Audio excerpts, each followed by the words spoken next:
It's time for Brewster Whitecaps baseball on the Whitecaps Radio Network.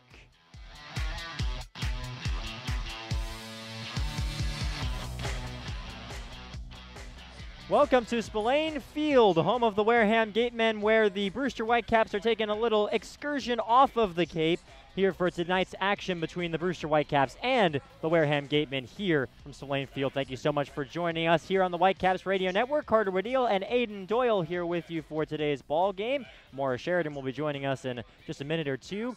The Whitecaps coming into this game with a record of 12-11-1, and last night, Aiden, they were in South Yarmouth to take on YD, and the Bats just couldn't get going. They lost 4-0. Yeah, last night was a tough one for the Brewster Whitecaps, and I think people are going to look at it and think, okay, last night was really the only issue, but if you remember, even in the 1-0 win over the Falmouth Commodores back on July 9th, just a couple days ago, they only had 6 hits and 1 run, and that came in the first inning. So this is a team that for the last 17 innings has been struggling offensively, and it doesn't get any easier today with Miller Hogan on the mound. He's a guy who's already made 3 starts, appeared in 4 games for Wareham, 2-0, the 2.08 ERA, nearly a strikeout per inning. So this Brewster Whitecaps offense is going to have its work cut out for them today. Although one thing to keep in mind, Hogan being a right-handed pitcher, you get guys like Chandler Taylor, Nick Dunn back in the lineup, some of the more productive hitters on this Whitecaps team. And speaking of lineups and stacking things up, it's been quite the past few days for the Brewster Whitecaps pitching staff. Maura Sheridan has more. Maura? Well, guys, yesterday we all know it was J.R. McDermott's last game, a starting pitcher that this Whitecap squad lost, but they also lost Connor Higgins yesterday. He made the personal decision to go home. That's what Jamie Shevchik told me. So now they're down 2 starters. Remember, they lost Lingenfelter, they lost Chris Mockamer, so Coach Shevchik says it's all hands on deck. They're bringing in some new pitchers, including Stephen Jones, one of the Stanford Cardinals, who was on this roster as a temporary player, never actually came. Now he is on his way. And there's going to be a couple other guys, as we saw Spooner. He's in the bullpen today, and then a couple guys from junior college. Again, they're just trying to get arms to fill up this roster. Back to you guys. Thank you, Maura. Stephen Jones, the hurler out of Stanford University in Birmingham, activated just today officially. And we'll see when he actually gets slotted into a ball game. And Aiden, this is something I know Jamie Shevchik, I remember we were there at the beginning of the season when he was talking about constructing this pitching staff, finding hidden gems and sticking with them to avoid winding in a situation precisely like this. Yeah, this is exactly what they were trying to avoid. I remember obviously the media team here for the Whitecaps has a group chat, and we were talking, like at the beginning of this season, the projected rotation, Higgins, Lingenfelter, Losey, Davis, Daniel rounding it out. They've got a couple of those guys, but Tony Losey, who's great, like he has incredible stuff, but at the same time, he was viewed as more of like a number 3 starter for this team, is basically now their ace at this point. This is a pitching staff that has been basically decimated with injuries and innings limits, as was the case with McDermott, and they've just kind of got to hit the ground running now with these new guys coming in. We're already into July. We're more than halfway through the season. There is no time to figure things out. They really got to get going at this point. And today the Whitecaps will be trotting out Joe Molatier, their starter out of Monmouth University in New Jersey. Real quick, what do you expect from him tonight? Well, he's got to keep the ball down. I think that just seems to be a common theme with Coach Shevchik and his pitchers, is that this is a Wareham Gatemen team that can hit the ball out of the ballpark. Here at Spillane Field, the wind is blowing out to left field today. It is a little bit deeper than what we've seen, especially yesterday at Red Wilson Field, where it's 352 to center field. Here at Spillane, it's 412. But keep the ball down, force ground balls. This infield can be tricky, but at the same time, this grass, I know you mentioned it earlier, Carter, before the broadcast started, looks a little shaggy out there. So if you can hit the ball on the ground, it isn't going to get to these infielders as quickly, and so they just got to be ready for that. So force ground balls, and you'll be all set. And we'll go a little bit more deeply into the infield as this game goes on. Simply put, it ain't dirt. It's gravel for everything except for the pitcher's mound and the area around home plate. Quite a strange little setup, and it gives the Gatemen a bit of a home field advantage. All right, Brewster's getting ready. Jamie Shevchik is out there with Wareham manager John Snedden, and they're exchanging their lineup cards. And let's have the Brewster Whitecaps introduce themselves. This is Brewster's lineup for this ball game versus Wareham.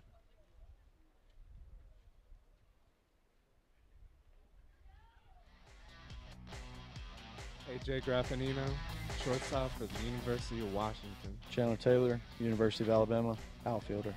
Mickey Gaspard, catcher, Bryant University. Michael Curry, designated hitter, the University of Georgia. Kyle Datris, infield, University of North Carolina. Hunter Bishop, outfielder, Arizona State. Hey, I'm Marty Casas, outfielder, University of Maryland. Julian Infante, infield, Vanderbilt. Nick Dunn, second base, Maryland University. Joe Molitier, right-handed pitcher, Monmouth University. All right, so that's Graffinino, Taylor, Gasper, Curry, Datris, Bishop, Costas, Infante, Dunn for Brewster today. Kind of back to what we're used to after a pretty interesting lineup during yesterday's game in YD. Yeah, this is a lineup that, like I mentioned before, you kind of get the lefties back in the lineup. Bishop, Dunn, Chandler, Taylor, and I think that's when this lineup is at its best with those guys in the lineup. Mickey Gasper obviously didn't get the start yesterday at Red Wilson Field, came in as a pinch hitter, and does what he does, hit a double to right field in his only at-bat. So to get that top of the lineup, I mean, look at the top of this lineup. Graffinino, Taylor, Gasper, Curry. That's a very solid top of the lineup. If that top of the lineup can get on, produce runs, get people on base for Gasper and Curry to drive them in, the bottom of the lineup isn't any slouches either. I mean, this is a Brewster lineup that can produce from 1 through 9. It's just a matter of getting those pitches to hit and putting the ball in play. Yeah, you mentioned getting the lefties back in the lineup. If there's one weakness in the game of Miller Hogan, it's pitching to left-handers. He's been lights out against righties this year. Against lefties, that's where he's made his mistakes so far this season. So good news for maybe the Adrian Graffininos and Chandler Taylors of the world digging in, as you said, at the top of that Brewster Whitecaps lineup. While we have a second, let's get you set on the Wareham Gatemen, who they'll be trotting out for this ball game. Stephen Kwan will lead things off and play center. Kyle Castor, the shortstop, hits second. Willie McIver, the catcher, is batting in the 3 spot. 2 catchers in the 3 spot for both teams today. John Topa, the left fielder, will be hitting cleanup. Tristan Pompey out of Kentucky will be playing right field and batting 5th. The first baseman, Jake Anchia, will bat in the 6th hole. Luke Bonfield is the DH today, hitting 7th. Jaron Duran is the second baseman, batting 8th. And Robbie Metz will round things out. He is batting 9th in the Wareham order, and he will be playing third base. Who among this lineup should Joe Molitier be looking out for as he goes through this game, Aiden? Well, I think the easy answer would be to say Tristan Pompey because, I mean, we saw him in the home run derby. He's a guy who produced a lot for Kentucky, but so far on the Cape, he's been struggling. So I'm going to go with John Topa out of the University of Connecticut. 342 in 23 games so far for the Gatemen. Doesn't hit for a lot of power, doesn't have a home run yet, but 9 RBI. He gets on, he hits doubles. He's going to get on base. That's his thing. He's going to hit for a lot of contact, put the ball in play, not strike out much, and that's what you got to do. Make him, or try and get him to chase. All right, it's time for the national anthem here in Wareham, so we'll step aside, and when we come back, it's time for baseball on the Whitecaps Radio Network.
Now, back to Brewster Whitecaps baseball.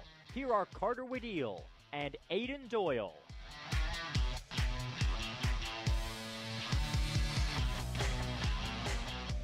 We are getting set for some Cape Cod League action here at Spillane Field in Wareham. Carter Wedeel and Aiden Doyle here with you. Brewster and Wareham set to go head-to-head here tonight. Just a couple minutes away from first pitch, and Miller Hogan, the right-hander out of St. Louis University, is taking his warm-up pitches.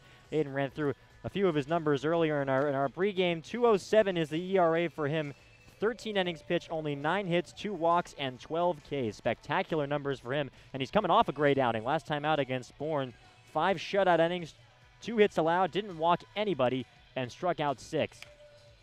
Got a fastball in the low 90s, a change, and a curve, and he's got terrific command of all 3 pitches. And we're getting ready for some baseball here as A.J. Graffinino will dig in. Our catcher today, William McIver, shaking hands with home plate ump Pat Sparky Burns. Burns joined by Stephen Williams at first base, and Ronaldo Cockrum will be at third base to begin this game. Our umpiring crew here at Spillane Field. And A.J. Graffinino will dig in as he kicks away some of the dirt. As we mentioned, it is your traditional looking infield dirt in the circle around the home plate and on the pitcher's mound, but the rest of his infield, it's gravel. It's kind of the color of the lead you'd find in a pencil. And the righty Miller Hogan is ready. Here comes the pitch.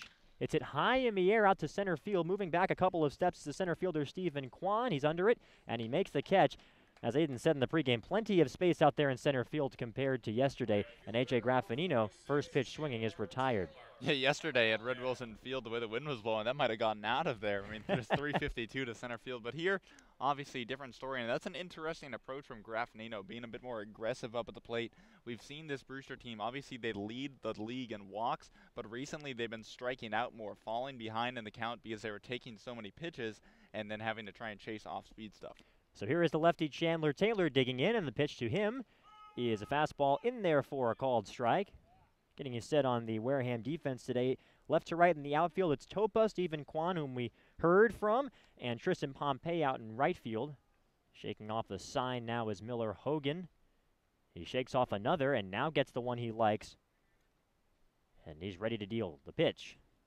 Swing and a miss. Another fastball that Taylor was not ready for it. It appeared for third to first in the infield for Wareham today. Robbie Metz is at third, Kyle Castor at short, Jaron Duran at second, Jake Anchia is at first base, and William McIver is doing the catching of Miller Hogan's pitches. And here comes the pitch from the right-hander. It's fouled away back behind the screen. So the count remains no balls and 2 strikes on Chandler Taylor, who comes into this ball game hitting .234 with a .368 on-base percentage, 4 home runs, which is tied for the team lead, and 10 RBIs. 0-2 the count. Hogan is ready. Here comes the pitch. Swing and a miss. He got him. Chandler Taylor down swinging.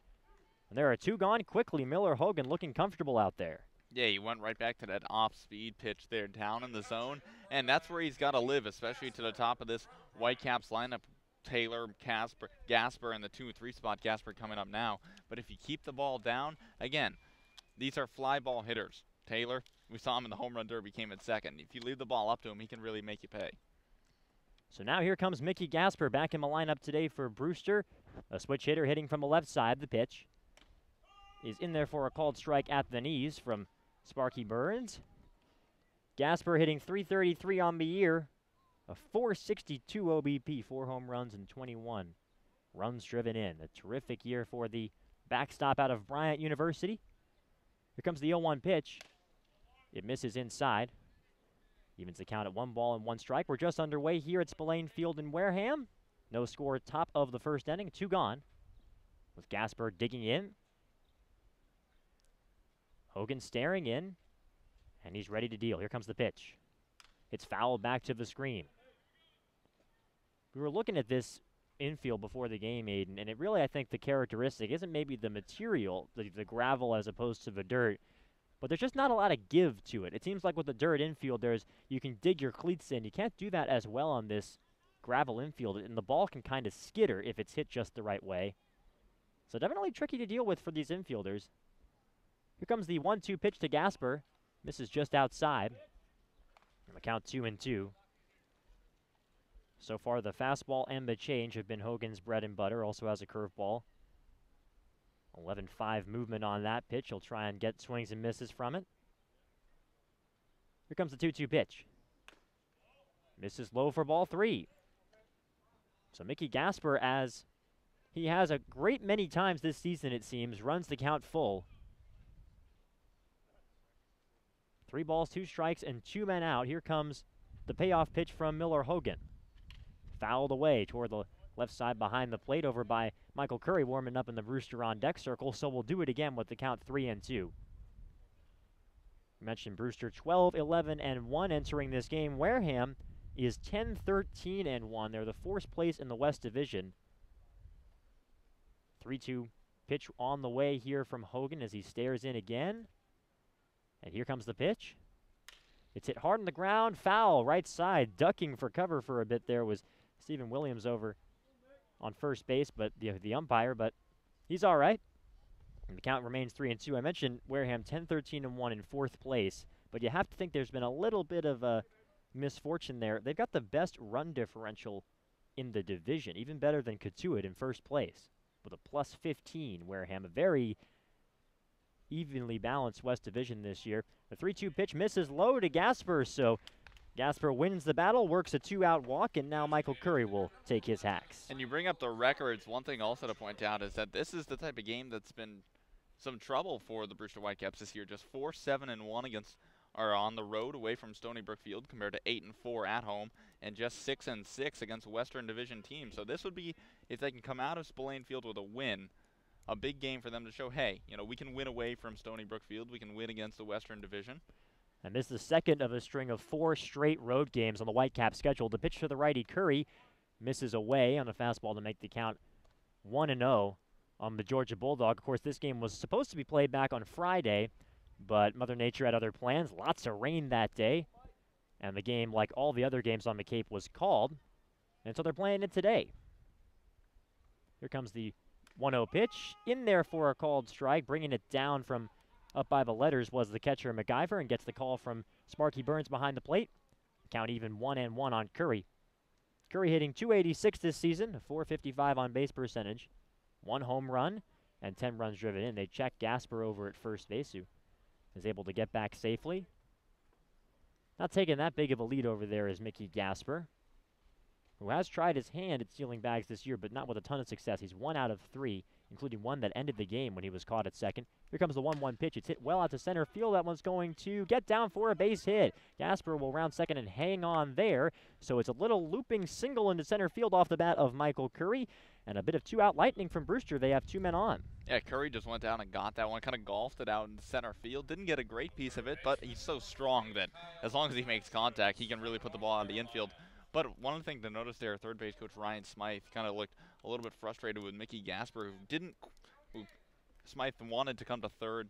Gasper held at second, but at the same time, you got to understand him being cautious there, not wanting to make the third out at third. Yeah, tricky ball to read, that one, I think. We're scoreless in the top of the first inning here in Wareham. First and second, and 2 men out for Kyle Datris, the right-hander who digs in. Holding the set is Miller Hogan. And here comes the pitch to the Whitecap third baseman. It's grounded softly right side over to the first baseman, Anchia. He flips over to a covering Hogan for out number 3. So Brewster able to put a couple of runners on, but they failed to score here in the first frame. No runs, 1 hit, and 2 men left on for Brewster. At the end of a half, we're scoreless here in Wareham. You're listening to Brewster Whitecaps Baseball on the Whitecaps Radio Network.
Now, back to Brewster Whitecaps baseball.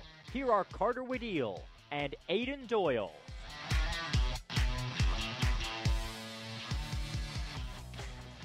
Back at Spillane Field, where we're starting the bottom of the first inning. Whitecaps failed to score in the top half. They got a couple of runners on and were shut out. And now Joe Molatier is taking his warm-up pitches for Brewster. The righty out of Monmouth University. So far this season, this is start number 4 for him. He has 1 appearance out of the bullpen as well. On top of that, got a 3.45 ERA this year does Joe Molatier. 15 2/3 innings pitched, 23 hits in those 15 2/3, 3 walks and 9 Ks. Like you were saying in the pregame, he needs to keep the ball down. Doesn't have a ton of speed or blow-away stuff on his fastball, but can occasionally throw one with some two-seam run and change speeds with a changeup. It'll be the top of the Wareham order in the bottom of the first. Quan, Kasser, and Willie McIver. And Stephen Quan digs in from the left side. Here comes the pitch. It misses low on a opening fastball from Joe Molatier, so he starts things off with the ball. 1-0 is the count.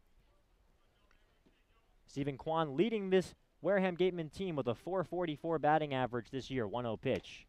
Fastball grooved in there for strike number 1. 1-1 the count. A 500 OBP for Quan. You love it when you see a nice round number there. He's getting on base half the time early on this year. 1-1 pitch is grounded foul right side.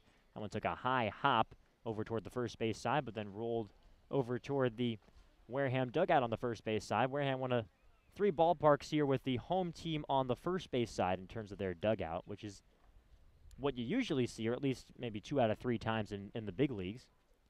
Here comes the 1-2 pitch from Molatier. It's low. Just skipped in the dirt just in front of Mickey Gasper, and he gloved it. Runs the count even, 2 balls and 2 strikes. Quan, an outfielder out of Oregon State. Here comes the 2-2 pitch. It misses up and away. A rising junior originally from Fremont, California.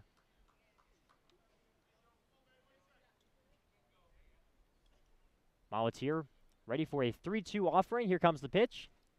It's hit high in the air, foul ground, left side. It will tail away. And if you're conjuring the images in your head here in Wareham, this is not a ballpark that you bring your lawn chair to. There's bleachers on either side, even a big section out there in the outfield that's used for football games. 3-2 pitch. In there, called. Strike 3. Molatier, a little look of excitement on the pitcher's mound, gets a strike 3 looking of Stephen Quan for his first out of the ball game. Yeah, and Molatier's not a guy who's going to strike a whole lot of people out. He typically he throws strikes, but he is susceptible to being hit. He's actually, the batting average against Molatier this year is .343, which is the second highest on this Brewster Whitecaps team and the highest among qualified pitchers. So he's a guy who typically actually allows a lot of people to get on base, but he's very good at getting out of jams.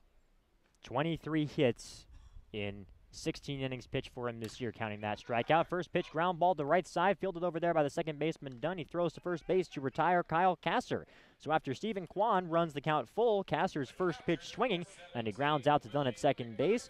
Let's take a look at what you said on the Brewster Whitecaps defense while we have a moment. We saw Nick Dunn at second. First and third in the infield for Brewster, it's Datris at third, Graffinino at short, Dunn at second, and Infante at first base. Mickey Gasper is behind the plate, and in the outfield, it's Marty Costas in left, Bishop is back in center, and Taylor is back in right. This is the defensive 9 that it seems like Jamie Shevchik has settled on for his quote-unquote normal lineup. And the first pitch misses down in the dirt to Willie McIver, the catcher for Wareham. So 1-0 on the 3-hitter for the Gatemen in this ball game. McIver hitting .333 on the year, a pair of home runs and 14 runs driven in. The pitch misses up high. 2-0 the count. A couple of cheers for Willie McIver in the Gateman dugout after he takes that pitch. And you mentioned the typical lineup for this Whitecaps team, and the only real changes that you'd expect to be made is that when they face a left-handed pitcher, and tomorrow they face off against the Chatham Anglers. The pitch from the right-hander is in there for a called strike, counts 2-1. And Dan Hammer is the projected starting pitcher for Chatham. He's a right-hander out of University of Pittsburgh, so you'd expect, if not this same identical lineup, to be out there tomorrow, but something similar. 2-1 pitch, swing and a miss. Out in front of that one was Willie McIver. Molatier looked like he was sitting with the slider there. 2-2 now the count on the catcher for this Gatemen team in this ballgame out of Washington, a teammate of A.J. Graffinino's. Molatier ready to go. Here comes the 2-2 pitch. It skips in the dirt in front of Gasper, so again, we have a full count. Here with 2 men out, we're in the bottom of the first inning. Scoreless here in Wareham. Graffinino getting a strikeout and a ground ball to begin things for him. McIver, a rising junior from Pleasant Hill, California. Mentioned he was a college teammate with Washington. He's with Graffinino. He's a high school teammate with Joe Demers of the Whitecaps, and the pitch misses up and in. That's ball 4, so Willie McIver will work via a walk. That's Joe Demers' 4th walk, Molatier's. We were talking about Demers' high school days. Molatier's 4th walk of the season in just over 16 innings of work, and now it's John Topa's turn. Yeah, he's not a guy who's going to walk many batters. He throws strikes. Like we talked about earlier, with him being sometimes susceptible to giving up hits, he puts the ball in the zone, which I think obviously Jamie Shevchik would prefer. He wants guys to pitch to contact, not walk a whole lot of guys and try and get hitters to chase. Rather trust the defense behind you. Here comes the pitch from Molatier to Topa. It misses down and in. Molatier working out of the stretch now. Counts 1-0. Topa hitting .342, no home runs and 9 runs driven in, a .414 on-base percentage. Really not your typical cleanup hitter.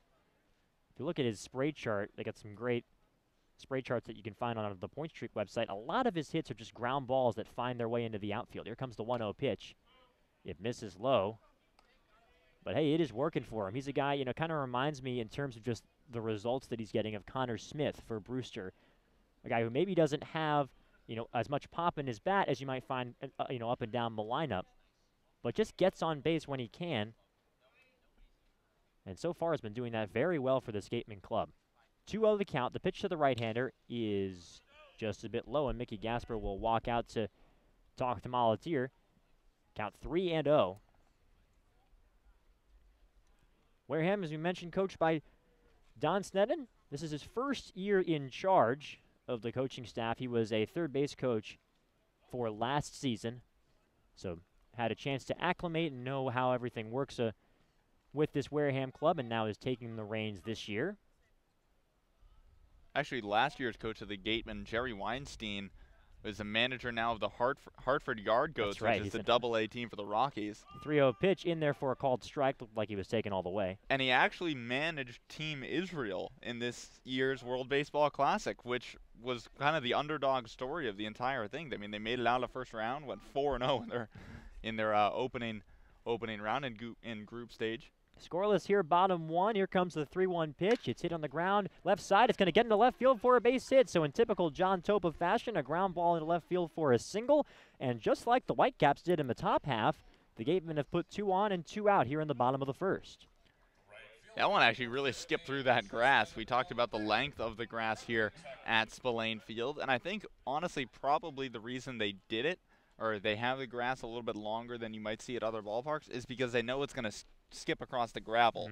So it's kind of their way of compensating for how hard and how quickly the balls will skip across the rest of the infield, so they make it a little bit shaggier in the infield grass. Tristan Pompey digging in now, and he takes the pitch down and into the switch hitter hitting from the left side against Joe Molatier.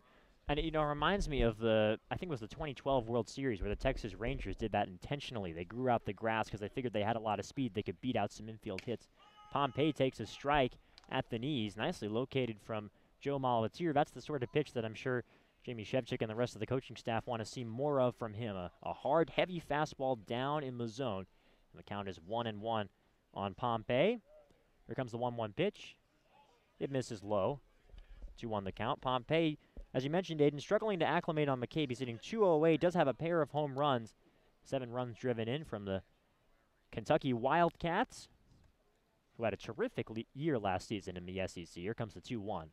It's hit on the ground, right side, fielded over there by the first baseman Infante. He will wave off Molatier and take it to the bag himself. So, just like Brewster, Wareham puts a couple runners on with 2 outs in the first, but they wind up not coming around to score. No runs, a hit, and 2 left for Wareham in the first inning. We're through 1 scoreless here in Wareham. You're listening to Brewster Whitecaps Baseball on the Whitecaps Radio Network.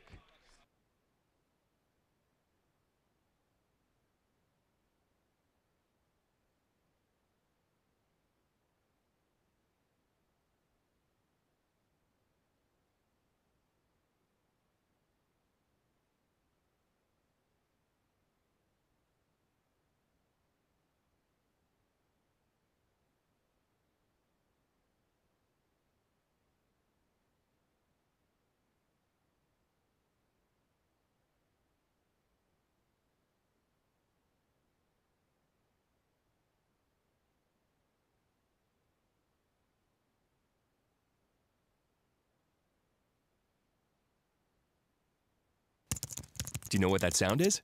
That's your new digital marketing department. And that'll be your new web designer. And that's Haibu, where these experts are joined by many more, from web designers to search marketing specialists who work hard to get your business noticed online and on mobile. Best of all, Haibu can do it all for you, or give you the tools to do it yourself.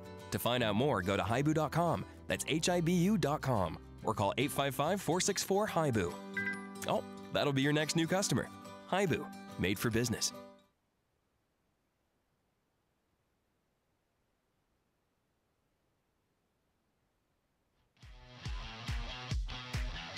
Now, back to Brewster Whitecaps baseball. Here are Carter Waddell and Aiden Doyle. Earn a bachelor's or master's degree, complete a certificate, or take just a single course through the Division of Continuing Education and Graduate Studies at Curry College. Classes run days, evenings, and weekends in Milton and Plymouth. To learn more about programs in business, criminal justice, education, nursing, and more, visit curry.edu. Welcome back. Carter Waddell and Aiden Doyle here with you from Spillane Field in Wareham. We're through one inning, and there's still no score as Bishop, Costas, and Infante are due up for Brewster against the righty out of St. Louis University, Miller Hogan. Here comes the pitch. And Bishop swings and misses. Just swung through that one. Did the lefty out of Arizona State. And the count is 0-1. Bishop hitting just .212 on the Cape this season, a .317 on base percentage. No home runs, 5 runs driven in. The pitch to the lefty. Swinging to miss again. Nice nod there from MacGyver, the catcher behind the plate, and gestures back at Miller Hogan. He likes the first 2 pitches that he saw, and quickly behind him a count. Here is Hunter Bishop, 0-2. Here comes, and Hogan's going to ask MacGyver to run through the signs again, so we're not going to get our pitch right just this moment. Scoreless here in the top of the second inning. Here comes the 0-2 pitch.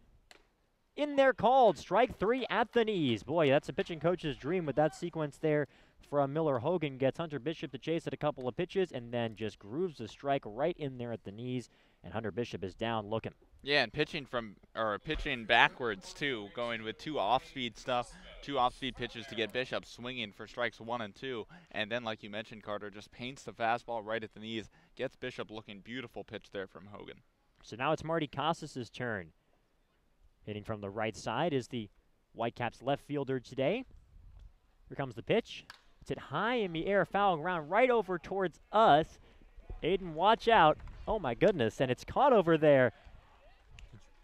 Made the play by the third baseman, Met, says we were protecting our equipment here. That was a couple inches from our broadcast location right over by the third base dugout. Well, we're actually sitting here on top of the Brewster Whitecaps dugout on the third base side. And that one just came right down next to the screen. And give Robbie Metz credit, he wasn't trying to protect his field mixer or his headset or anything like that. He came down with the baseball, so Costas is retired. Now the only thing he has to protect is his pitcher out there, and he did it. Nice play by Metz over there.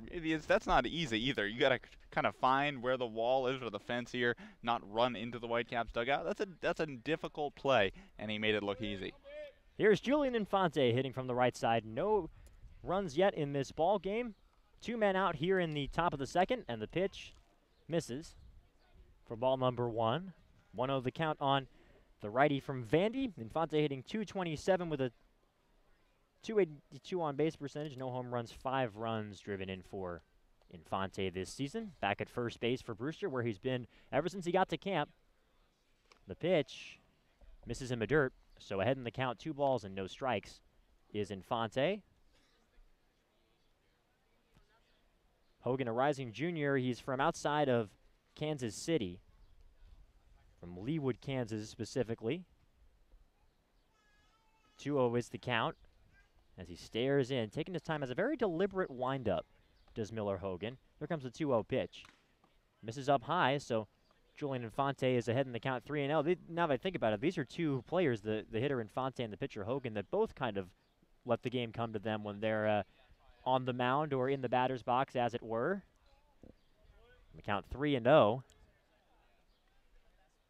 Hogan shakes off another sign from MacGyver. He's been doing a bunch of that so far in this ball game, dictating what he wants to throw. 3-0 pitch. In there for a called strike right at the knees. On the fastball, 3-1 is the count on Julian Infante. Hogan's been doing a very good job locating that pitch down in the zone. Obviously, we saw it striking out Hunter Bishop, but even there, pouring in that first pitch or first strike to Infante. Goes right back to the same spot. Here comes the 3-1 pitch, a very deliberate windup from Hogan, and it's hit hard down the left field line. It's a fair ball rolling into the left field corner. Infante is digging for a double. He's heading in there. The throw from the left fielder, Topa, comes in, sliding into second base, and he is out at second. A terrific throw from John Topa, and Julian Infante is caught trying to stretch a single into a double, and that is how the top of the second inning comes to the end. For Brewster, no runs, a hit, and nobody left thanks to Infante getting tagged out, sliding into second. We're through an inning and a half. No score here in Wareham. You're listening to Brewster Whitecaps Baseball on the Whitecaps Radio Network.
Now, back to Brewster Whitecaps Baseball. Here are Carter Wedeel and Aiden Doyle.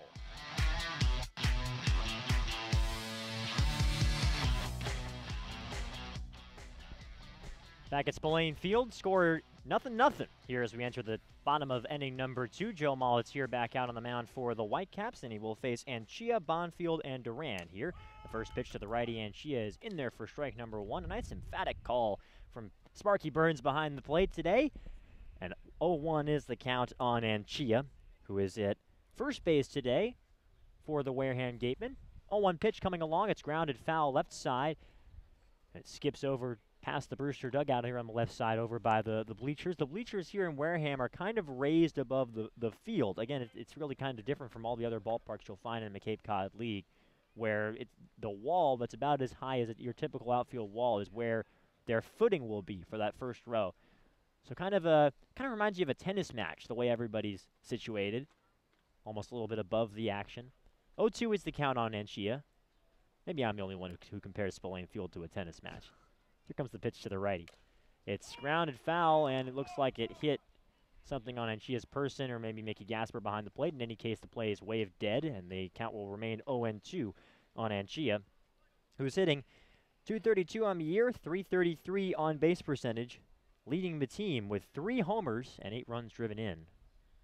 From Nova Southeastern in Florida, a Nova Southeastern Shark, or a Division II school. Here comes the 0-2 pitch. It's a high in the air foul ground behind the plate, and it'll head over everything. So we'll do it again. 0-2 is the count on the rising junior from Miami Lakes, Florida.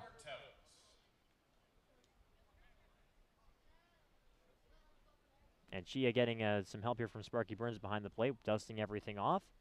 And Molitor staring in. So far for Joe, just the 1 hit allowed. Got into a bit of a jam in the first inning, 2 on and 2 out. Here comes the 0-2 pitch. Swing and a miss, he got him. Just waving at that one was Jake Anchia. And that is out number 1 in the bottom of the second. Well, I really like that sequence there from Molitor, using the fastball, and then sets up the slider, and that one broke a ton. Started out right about the lower part of the zone over the heart of the plate, and then broke down and away, where I'm pretty sure Anchia couldn't have hit that with a telephone pole, but he just waved at that one, and obviously a great out pitch there for Molitor. One of those where you're wondering if they know how long the bat is. Here comes Luke Bonfield, the DH, batting right-handed, and he swings and misses at the opening offering for Molitor. Looks like that was a slider again there. Malatir is not afraid to mix up his pitch selection. We've seen that from a lot of the hitters on this Whitecaps team, or the pitchers rather. 0-1 pitch. Misses low. Despite Gasper's attempts to frame that fastball. Count even 1-1. We are scoreless in the bottom of the second inning here at Spillane Field in Wareham. Malatir looking comfortable on the mound early. Here comes the 1-1 pitch. In there for a called strike. Another fastball. And that one able to catch the knees in the eyes of Pat Sparky Burns behind the plate. Bonfield's batting average is just 193 this year, but does have a pair of home runs and 12 runs driven in for the Gatemen. Here comes the 1-2 pitch. Checked swinging a ball in the dirt, and he went around, so says Pat Burns, and that's strike number 3. So back-to-back Ks for Joe Malatir, and both of them on pitches that were breaking down. Yeah, and once again, though, if you look back at the previous pitch before the breaking ball downstairs that he got for the strikeout, it was a fastball down in the zone. So he's using that fastball to set up that next breaking pitch. And when he's commanding that fastball, he doesn't even need to throw, obviously, that breaking pitch for a strike. He's trying to get the hitter to chase. So throwing that fastball for a strike is the key pitch that sets up the put-away pitch. So here is Jaron Duran hitting from the left side against Malatir. He shows bunt and takes a pitch in there for a strike, and that, Aiden, was a fastball. For a strike. Count is 0-1. It's amazing how simple it is when it all boils down to throw that for a strike, and then it sets up the one you want him to get. We've been saying it a lot. We've been talking a lot. You and I both like to dissect pitchers' arsenals, I think. Here comes the 0-1 pitch, and it's misses low, though Gasper says it was a good pitch, like nods over toward Malatir on the mound. Counts 1-1. And it seems like a lot of these Brewster pitchers depend on fastball command. We saw it with Davis Daniel a couple of games ago where Coach Shevchik talked to him and said, listen, just trust that fastball. Throw it more. Here comes the 1-1 pitch. He grounds it foul behind the plate on the right side to make it 1-2. And then when Daniel was throwing some more fastballs, he wound up having a terrific game against Falmouth 2 days ago. 6 shutout innings, only 1 hit allowed in that performance. Wound up being a 1-0 Brewster win. So Malatir trusts him to heater early, and now ahead in the count 1-2. So maybe we can see some sliding action on this next pitch to Duran, who's hitting 226 on the year. The pitch. Swing and a miss, he got him. And Jaron Duran swing and misses for strike 3. So strikeout, strikeout, strikeout, all swinging for Malatir. He strikes out the side, and a 1-2-3, bottom of the second for Wareham. We're through 2 innings of play, no score yet. You're listening to Brewster Whitecaps Baseball on the Whitecaps Radio Network.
We're back here at Spillane Field in Wareham. Scoreless here as we start the top of the third. It will be Nick Dunn, the 9-hitter, and then the top of the Whitecaps order, Raffanino and Taylor, due up against Miller Hogan in this third inning. So far, Hogan has done well. These pitchers have kind of put very similar outings in terms of results. Hogan and Malatir are 2 starters for this ball game.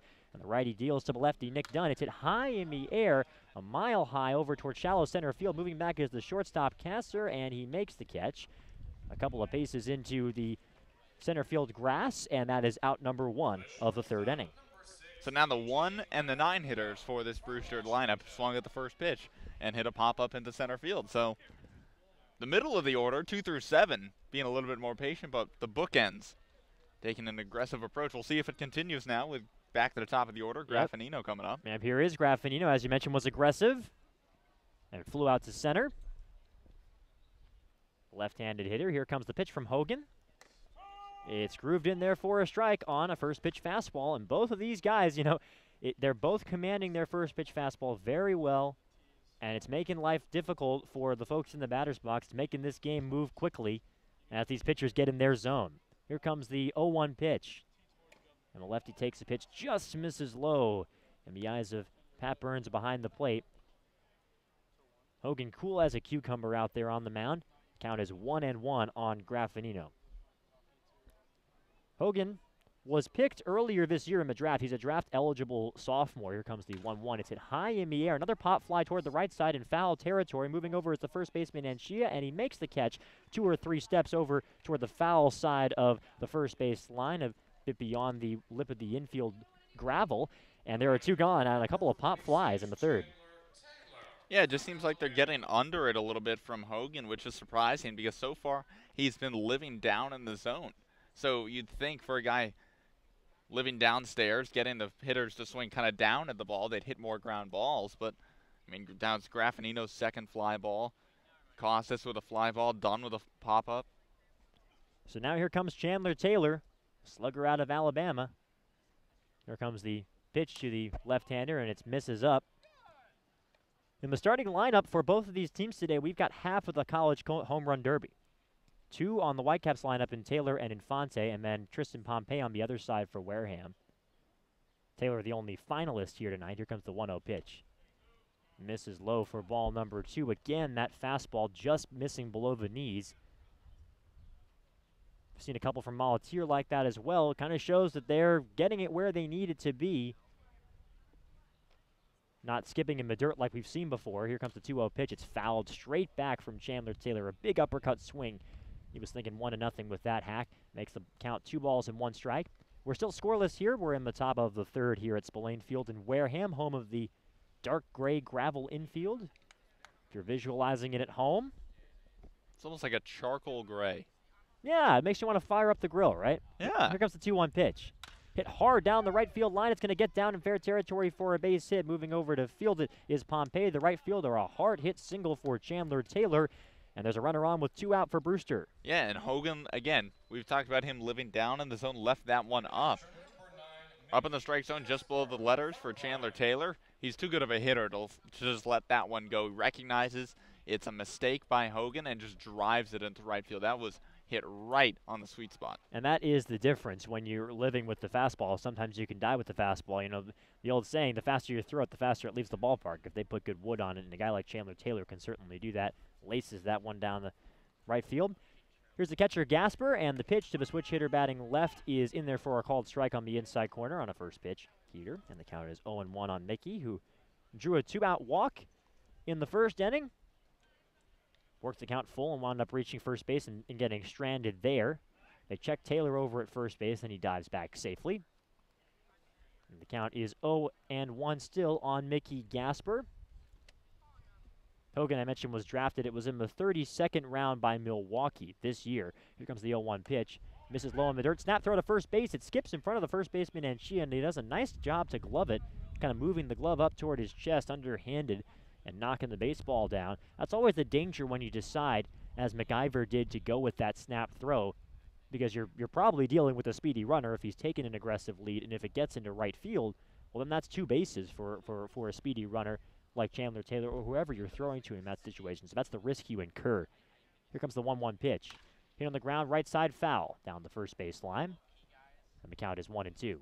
And Taylor's not exactly the first guy that comes to mind on this Whitecaps roster when you think speedy, but he actually does have 2 stolen bases in 2 tries, so he's a perfect 2 for 2 thus far. And 2 bunt singles as well, which you don't get if you aren't fast. That's very true. So for a guy who hits for as much power as he does, who's as built as he is, he has surprising speed out there on the base path. Much like former Whitecap Aaron Judge. They will check Taylor over at first base again. Yeah, great night for Aaron Judge last night in the home run derby. Don't know if it was ever in doubt, but he did win the title. I know us being Yankees fans think the only one who stood a chance at beating them was the number 8 seed, Gary Sanchez. 1-2 is the count. And they're going to check him again. This quick move from the righty Miller Hogan. Kind of did a double takeover at first, checked Taylor, and realized he's going too far for my liking. So the count is 1-2. Gasper still waiting on a 2-strike pitch here.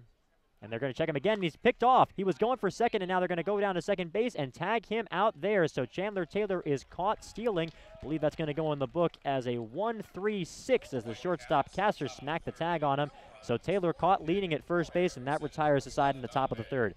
No runs, a hit, and nobody on for Brewster. Gasper will be back in the batter's box to start the fourth. We're through 2.5 here in Wareham. Scoreless. You're listening to Whitecaps Baseball on the Whitecaps Radio Network.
Now, back to Brewster Whitecaps Baseball. Here are Carter Wedeel and Aiden Doyle. Back at Spillane Field in Wareham, no score here as we start the bottom of the third. 9-1-2 due up for Wareham, just as it was for Brewster in the top half, starting with Robbie Metz, the one hitter we haven't met yet for Wareham, and the righty takes a big hack at the first offering from Joe Molatier. He was out in front of it, and the count is 0-1. That looked to me like a changeup offering there from Joe Molatier to start things off, though. So kind of deviating from that first pitch fastball at the knees that we've seen throughout this game. 0-1 pitch, cut on and missed again for strike number 2. So whatever the sequence is, it's working for Molatier on the mound. 283 is Robbie Metz's batting average this year. 306 on base percentage. No homers, 3 runs driven in so far for the man from GW. Here comes the 0-2 pitch. Just misses. Must have been off the plate. The count is 1-2 on Metz, a rising senior. Here comes the 1-2 pitch. Hit high in the air toward right field. Chandler Taylor coming in a couple of steps. He makes the catch. That was a little looper that just hung up a little bit too long for Robbie Metz, and Chandler Taylor puts it away for out number 1. Yeah, Molatier did a good job there locating that pitch down and away, but Metz, a veteran hitter, recognizes that and just tries to shoot it out into right field, but you mentioned it, Carter, just hung up a bit too much right at Chandler Taylor, only had to take a couple steps in, and he was right there to make the play. So we're back to the top of the Wareham order now. Stephen Kwan and Kyle Castor, the next pair due up. Here's the pitch to the lefty Kwan, and he takes a pitch inside on a fastball. 1-0 is the count on the lefty out of Oregon State. And here comes the 1-0 pitch for Molatier. It misses low for ball 2. Molatier working quickly here. Kind of a different way of approaching it compared to the starter for Wareham, Miller Hogan, who really takes his time in the way that he sets up his delivery. The pitch from Molatier misses up and away, so Stephen Kwan ahead in the count, 3-0. For a guy like Kwan, this is right where he wants to be. He's a guy whose MO is just getting on base. He's got 4 walks this season in limited playing time compared to his teammates. The pitch is in there for a strike at the fastball, so that makes the count 3-1 on Kwan. Here comes the 3-1 pitch. hit high in the air into center field. Moving back and to his left is Hunter Bishop, heading out to one of the deeper parts of the ballpark, and he makes the catch moving to his left on the run, calling off Chandler Taylor, who was moving over from straightaway right. So Stephen Kwan puts a ride into that baseball, but is retired for out number 2. Yeah, he definitely got a lot of that one. You said his job, or his MO is getting on base, just making contact, not much of a power guy, but they're showing off some strength. You mentioned the deepest part of the ballpark. It really is 412 out to center field, and that's exactly where he hit it. Perhaps a bit deeper out to left center, where it kind of lines up with the grandstands and where the football sideline would be if it were the fall. Here comes the first pitch hit on the ground from Castor, right to the first baseman Infante, and Infante will trot to the bag in time. So Castor swings to the first pitch twice in his first pair of at-bats, and both of them are ground ball outs. So we're through 3 innings, another 1-2-3 frame for Wareham. Moliteers retired 7 on the string here at Spillane Field. We're scoreless at the end of 3. You're listening to Brewster Whitecaps Baseball on the Whitecaps Radio Network.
Now, back to Brewster Whitecaps Baseball. Here are Carter Waddell and Aiden Doyle. Still no score here at Spillane Field between the Whitecaps and Gatemen. Aiden Doyle alongside Carter Waddell as we move to the top of the 4th inning. It'll be the heart of the Whitecaps order due up. Mickey Gasper, Michael Curry, and Kyle Datris against the right-hander Miller Hogan, who is now into his 4th inning of work. Gasper leading things off for the Whitecaps. Walked in his first plate appearance, moved to second on a Michael Curry single, but was stranded there. One of 2 Whitecaps runners to be left on base thus far. Miller Hogan, the right-hander, out of St. Louis, working from the windup. And his first pitch to Gasper on its way. Breaking ball in there for strike 1. Hogan, a guy who, like we've talked about, Carter, primarily works from ahead using that fastball to start things off, but does have that breaking pitch as well. Trying to change things up a bit there. 0-1 count on Gasper and the pitch. This one misses inside and actually gets past the catcher McIver, but obviously no one on base. And I think against a guy like Gasper, it makes sense to be a little bit more unorthodox when you're approaching things. The guy, Jamie Shevchik will praise him to the moon and back about how he approaches at-bats and how he sees the baseball. Maybe throwing him off kilter with a breaking pitch isn't the worst idea. Count even 1-1 to Gasper. Hogan through the windup and the pitch. Off speed misses high and outside. 2 balls, 1 strike now. And yeah, you mentioned how much Shevchik loves the way Gasper approaches each and every one of his at-bats. So you can't really keep repeating the same thing. Obviously he worked a walk in his first plate appearance. As this one's lifted high and deep in the air, deep to right field. Going back is Pompey. He's at the track, and he makes a leaping catch into the fence out in right field for out number 1. Mickey Gasper gave it a ride, came about 2 feet short of his 5th home run to right field. But either way, it's a very loud out to right field on a heck of a catch by Tristan Pompey. And you know what, Aiden, I was going to say, the problem with throwing 3 breaking pitches against Mickey Gasper is in a 2-1 count, he's going to be sitting on a fastball, and he made a mistake with the location. Very lucky was Miller Hogan, but that was not home run number 5 on the year for Gasper. A terrific play by Pompey in the right field. Yeah, Pompey ranging to his left there and back, leapt up against the fence here at Spillane Field and made the catch. Glove was probably about 2-3 feet maybe shy of the top of the fence here in right field. Either way, it brings up Michael Curry now, designated hitter out of the University of Georgia. Looks at a first pitch breaking ball from Hogan that misses downstairs for ball 1. Curry 1 for 1 on the day with a single to center field. Came into the day batting .286 on the season. That obviously went up after his first at-bat. 0-1 now the count, and the pitch from Hogan. Fastball cut on and fouled straight back out of play over the press box here at Spillane Field. Count now 0-2 on Curry. Lights are on here at Spillane Field, but the sun has come out a bit. It's been primarily an overcast day here on the Cape. It was raining earlier in Brewster, and it has a sort of muggy, humid feel here all across the Cape, no matter what town you're in. As the 1-1 from Hogan on its way. Breaking ball misses high above the letters, now 2-1 on Curry. I actually wore jeans. I know you're primarily a long pants person. I'm a long pants man. I wear shorts every chance I get, but today I thought, it rained earlier, so that might get the humid weather out of the way. And the pitch to Curry lifted in the air deep down the left field line, but hooking foul. And the count evens at 2-2. Michael Curry crushed that one. Well beyond, if that had stayed fair, it would have been home run number 2 on the year for Curry, but just a bit out in front of it. But what I was saying is, I expected it to be a bit cooler tonight, and it's not at all. So I'm sitting here thinking, wow, I could have worn shorts. Curry's wearing his short pants with the high socks today. Yeah, as per usual. I like that look. I know we've touched on this before, but I'm a big fan of the stirrups. He hits this one on the ground foul down the third base line, so Curry stays alive. Count stays 2-2. Wareham on the other team, everyone on the field right now has the low pants look. Literally everyone. Not a single one has high socks, stirrups, whatever it may be. Just not a fan. 2-2 count on Curry, and the pitch from Hogan. This one driven out towards left center field, ranging to his right is Kwan, and he won't get there. It's going to roll all the way to the fence. Curry digging for extra bases. He'll be in the second, easily standing up, and it's a one-out double for Michael Curry. Really gave that one a ride, and into the left center field gap, and so the Whitecaps have a runner in scoring position with one down here in the top of the fourth. Boy, you said it, Aiden. That was a rocket out to left center field, the deepest part of the ballpark trickling to the wall. That's about the easiest standing double that Curry's ever going to get on the base paths. Terrific piece of hitting. So a couple of Whitecaps hitters now, Gasper and Curry teeing off on some pitches here, but fastball starting to rise a touch. You mentioned it there. It looked like another high fastball from Hogan that he just kind of left over the heart of the plate. Gasper obviously gave his a ride. His is going to go into the book as an F9, but was about 2-3 feet away from a home run, and he left another fastball upstairs to Curry there, and he drove it out to left center field for a double. Either way, now Kyle Datras steps in, the number 5 hitter on the day for the Whitecaps. And the first pitch misses down and away for ball 1. Datras, right-handed hitting third baseman out of the University of North Carolina. He's 0 for 1 on his day, grounded out to the first baseman Anchia in his first at-bat. That would end the first inning. He's ahead in the count here, 1 ball, no strikes as Hogan comes set. Curry leading off of second. And the pitch from Hogan. Breaking ball in there, evens count at 1-1.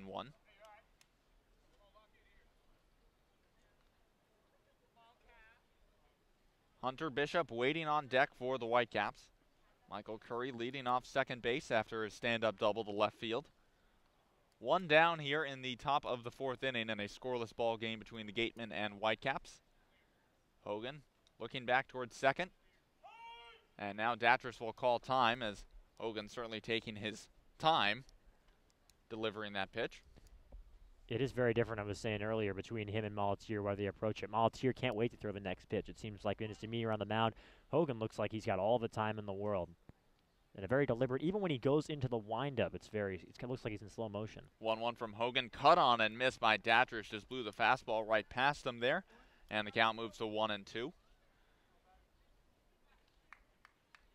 would be a big out for Miller Hogan, with 1 down here in the top of the 4th inning as Michael Curry leads off of second. Datras really trying to put the ball in play here, even if he can't get a hit, just try and make contact. 1-2 count, Hogan comes set, and the pitch. Breaking ball hit on the ground towards third. Just foul, says third base umpire Ronaldo Cockrum. Missed being fair by just a few inches. That one was right down the line. Metz was able to make the backhanded stab, but either way would have been a tough play if it had stayed fair. Either way, now the count 1-2 on Kyle Datchers as he digs back into the right-handed batter's box here at Spillane Field. Michael Curry leading off of second. Miller Hogan looking into his catcher McIver. Gets what he wants and comes set. Kicks and the 1-2. Breaking ball just misses down and away. Good eye there from Datchers. Evens the count at 2-2.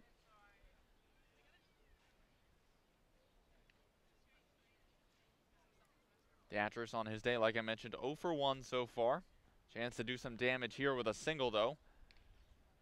Single probably scores Michael Curry from second base. As Miller Hogan now comes set. And now will step off the mound. We've talked about Hogan taking his time. He's not just doing it in his demeanor on the mound. He's also doing it in his pitch selection. We've seen a lot of shakes of the head on the mound here from Hogan, from McIver, and just from what I'm seeing here, a lot of times when he wants to throw the fastball, he'll shake off everything else. We'll see here as he comes set. And the 2-2. This one fouled off of Datchers' foot and rolled down the first base slide. It did look like a fastball there from Hogan as Datchers now limping around the home plate circle here at Spillane Field. Home plate umpire Sparky Burns talking with him, making sure he's okay. And the catcher McIver will go out to the mound to have a chat with Miller Hogan as Datchers just tries to walk it off. No action from the Whitecaps dugout, so it looks like Datchers will be okay. Just trying to, like I mentioned, shake it off. It looks like he's got a guard under his pants there, but I'm not sure how much of the brunt of that got. It looked like that one just hit him right on the toes. Still just shaking a little bit. McIver retreating back to behind home plate as Datchers tries to gather himself, takes a couple practice swings. 2-2 the count on Datchers. One down here in the top of the fourth inning. No score between the Gatemen and Whitecaps. Michael Curry leading off of second. Miller Hogan on the mound for the Gatemen, the right-hander out of St. Louis. Looking into his catcher McIver. And unlike what he has done a lot tonight, agrees with the first sign and the pitch. Off speed, misses in the dirt. Good block by McIver. Hurry heading down to third. The throw in time. Michael Curry can't believe it. He looks at Ronaldo Cockrum like, you've got to be kidding me. And either way, Michael Curry thrown out at third base for out number 2. That's the third out on the base paths that Brewster has made today. 3 in the last 3 innings there. You can't blame Curry too much with one man out and a pitch that gets away. It's a big thing that you're gaining if you put a runner on third base, especially a guy like Curry who's not the speediest guy in the lineup, but just out at third. Now Hogan back to working through the windup. Full count on Datchers and the payoff pitch. This one hit on the ground, foul down the third base line, so Datchers stays alive. And now after Curry was caught at third, 2 outs here in the top of the fourth inning, nobody on for the Whitecaps.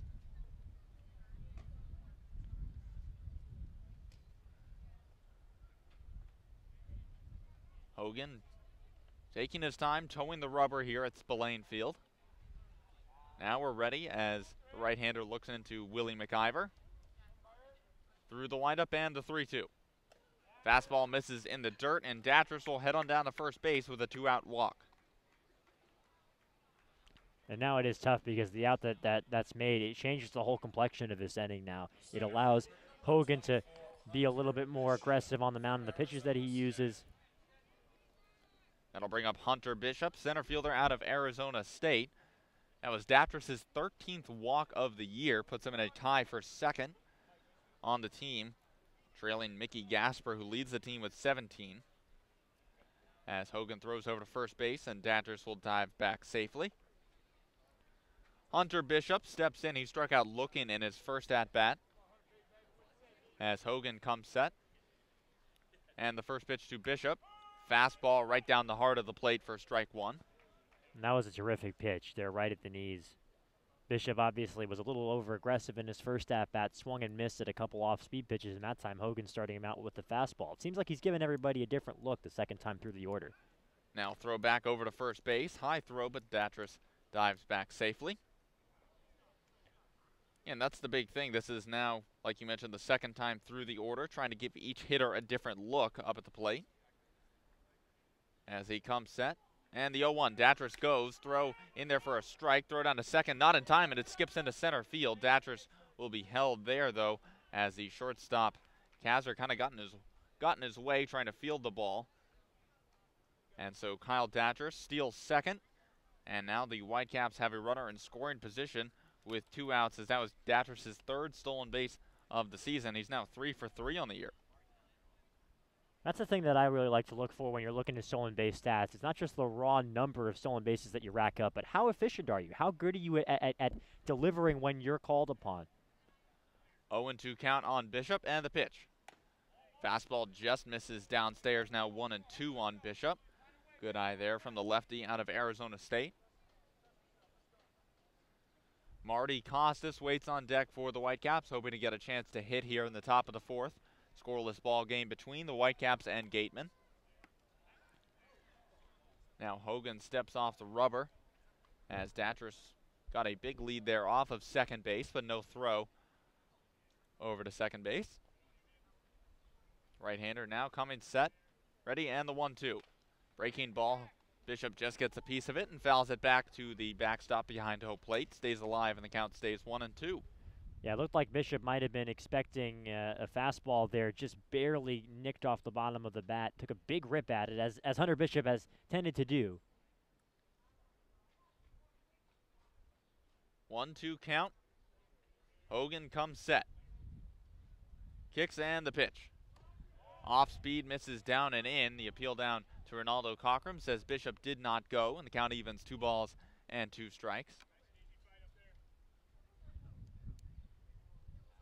Third base coach Ryan Smythe shouting down to Bishop, say nice and easy. Come on, keep fighting out there. 2-2 count to Bishop. Hogan ready, and the pitch. Fastball blew it right past him. Bishop down swinging for out number 3. No runs on 1 hit, no errors, 1 left on base for the Whitecaps in the top of the 4th. We played 3.5 here at Spillane Field. Still no score between the Whitecaps and Gatemen. Joe Molatier back on the mound for the Whitecaps on the other side of the break. Keep it right here. You're listening to Brewster Whitecaps Baseball on the Brewster Whitecaps Radio Network.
Three, 4, and 5 due up in the Wareham Gatemen order against Joe Molatier here in the bottom of the 4th inning at Spillane Field. Still no score between the Whitecaps and Gatemen.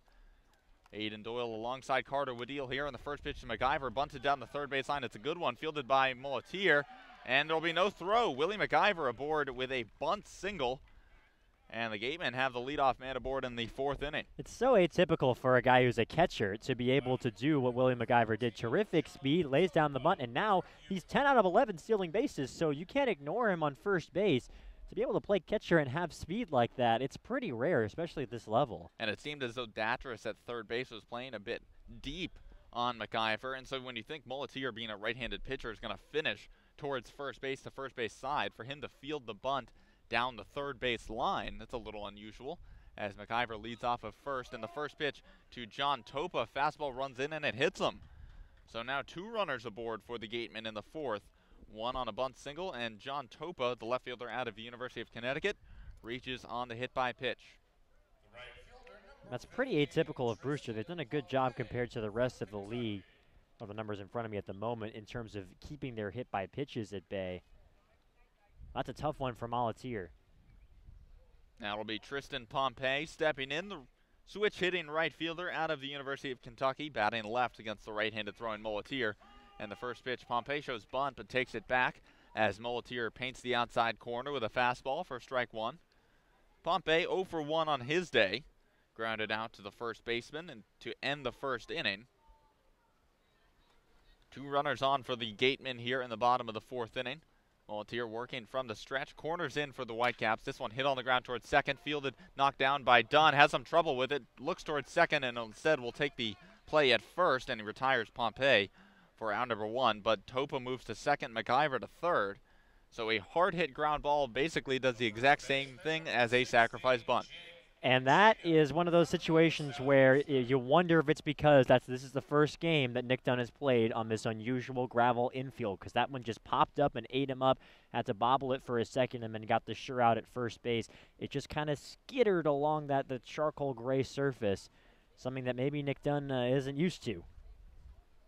So now 2 runners in scoring position for the Gatemen. Jake Anchia, the first baseman for Wareham, steps in. He's 0 for 1, struck out swinging in his first at-bat. As Mulletier's first pitch, a breaking ball that misses downstairs below the knees for ball 1.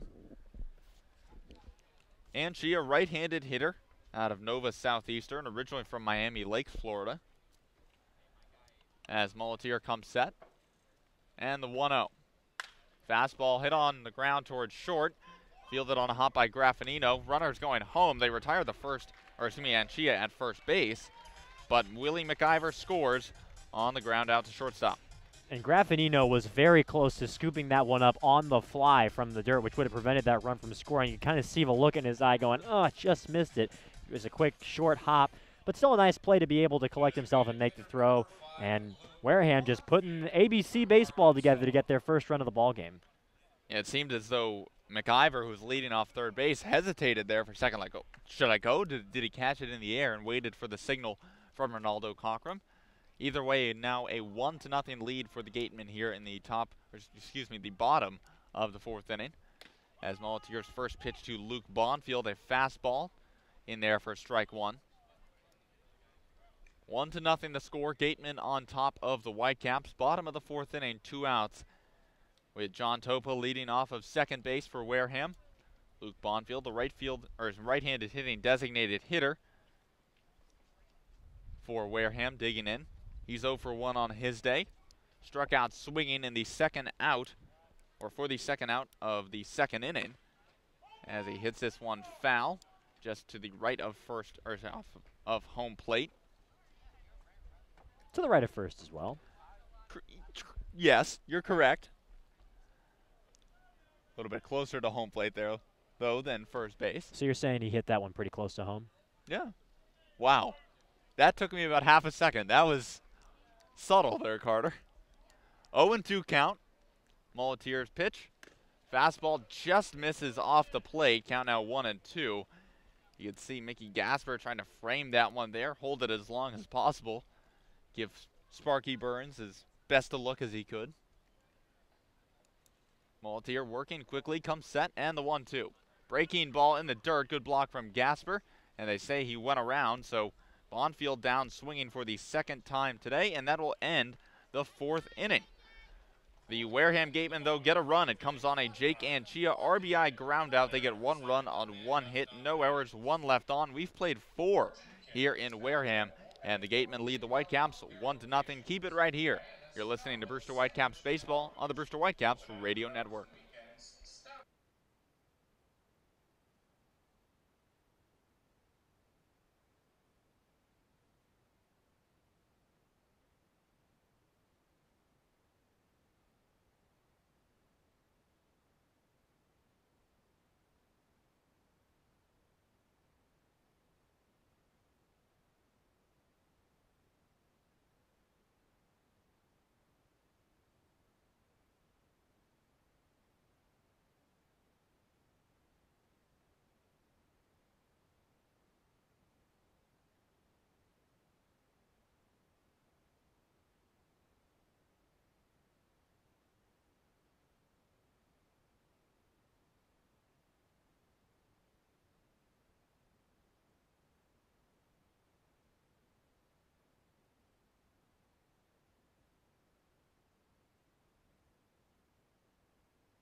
Now, back to Brewster Whitecaps baseball. Here are Carter Wedeel and Aiden Doyle. Miller Hogan back on the mound for his 5th inning of work here at Spillane Field. Gatemen hold a 1-0 lead over the Brewster Whitecaps. Marty Costas, Julian Infante, and Nick Dunn due up. It's the bottom of the Whitecaps order, 7-8-9 against the right-handed throwing Hogan. And his first pitch to Costas, off speed, misses down and away for ball 1. Aiden Doyle alongside Carter Wedeel here, live in Wareham. Our first time here at Spillane Field this year, home of this year's Cape League All-Star game. As the 1-0 to Costas, fouled straight back and out of play, evens the count at 1-1. So a little bit of a sneak preview for the Whitecaps, who are hoping to be selected to this year's All-Star game. Yeah, this is the last field that Brewster's visited this year. After this game, we've been to every ballpark so far this season. 1-1 count and the pitch. Fastball just misses below the knees, now 2-1 on the right-handed hitting left fielder. It's amazing how quickly it's gone by, too. Seems like just yesterday I met you at Lower Cape Television up in Northeast Am. 2-1 from Hogan on its way. Cut on and missed by Costas. Chased that one down in the dirt. Now 2-2 on the Maryland Terrapin. They said in the preseason meeting of all the broadcasters across the league, you guys have no idea how quickly this summer will go by. And they were exactly right about that one. I'm sure it's the same for the players, too. 2-2 to Costas. Fastball misses down and away, and the count runs full. And I tell you what, it holds true for this game tonight. I mean, we're sitting here in the top of the 5th inning. Both pitchers have been able to throw what they've wanted to throw. There hasn't been a ton of scoring, just the one small ball run, as you said, for Wareham in the 4th. Been a very quick game of baseball. Payoff pitch to Marty Costas. Cut on and missed. Off speed there from Miller Hogan. And Costas down swinging for out number 1 here in the 5th. Yeah, using his off-speed pitches a couple of times. Back-to-back Ks now going back to last inning for Hogan. Marty Costas has that rep as a free swinger. It may not be an entirely deserved one for how he's done on the Cape this year. He's drawn his fair share of walks, but that time chasing at that pitch. That'll bring up Julian Infante, the first baseman out of Vanderbilt. He's 1 for 1 on his day. Roped a single down the left field line and thrown out at second, trying to stretch that single into a double for out number 3 in the 2nd. And the first pitch from Hogan. This one hit on the ground sharply down the third baseline, but foul. And the count moves to 0-1. Mention how quickly this game's moving along. I'm sure everyone here in attendance eager to get back to their homes or places of residence to watch tonight's Major League Baseball All-Star game down in Miami. So on the night of the MLB All-Star game, we are here at Spillane Field, where this year's Cape League All-Star game will be. It's the 0-1 fastball, Infante got a piece of it, but right into the mitt of McIver, now 0-2. That was a big ol' uppercut there from Julian Infante at that fastball, and as you said, only able to just get a fraction of the baseball. 0-2 now the count on Infante, one down here in the top of the 5th inning, 1-0 the score. Gatemen over the Whitecaps. Miller Hogan looking into his catcher McIver. Couple of shake-offs here, now gets what he wants. And Infante calls time as Hogan's taking a bit too much time for Infante's liking.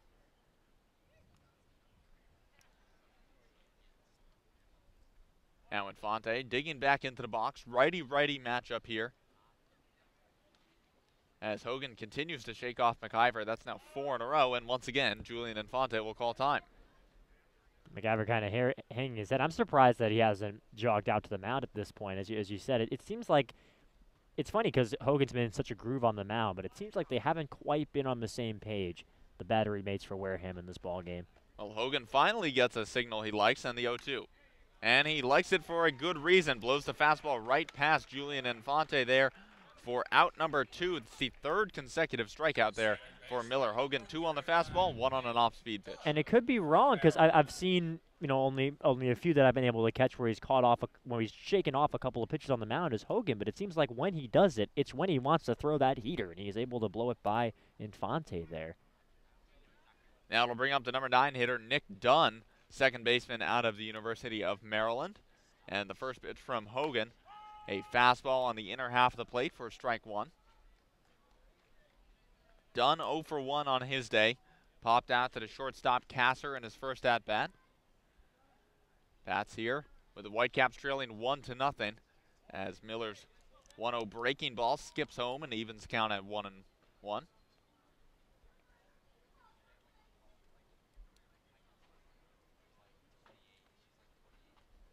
Dunn, a second-year Whitecap, which has been well documented. So he hits this one on the ground towards second. Easy hop there for Duran at second, and an easy throw on to first for out number 3. The Whitecaps go down in order in the top of the 5th inning. No runs, no hits, no errors, no one left on base. We've played 4.5 here at Spillane Field in Wareham. Gatemen still on top of the Whitecaps, 1-0. Keep it right here. You're listening to Brewster Whitecaps baseball on the Brewster Whitecaps Radio Network.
Now, back to Brewster Whitecaps baseball.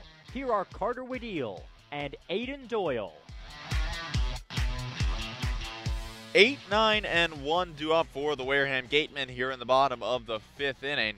And Joe Muleteer's first pitch to Jaron Duran fouled back and out of play. 0-1 on the Wareham second baseman. 1-0 the score. Gatemen on top of the Whitecaps here in the bottom of the 5th inning. Aiden Doyle alongside Carter Waddell here at Spillane Field on a beautiful Tuesday night off Cape Cod.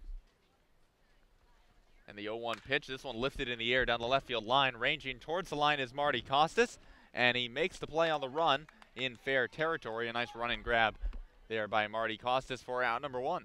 Yeah, and he got a great jump on that baseball, which was important for him to make that catch.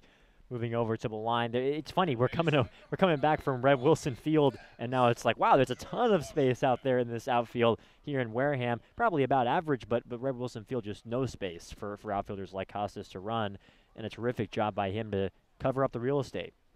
Now Robert Metz steps in, third baseman out of George Washington. He's 0 for 1 on his day.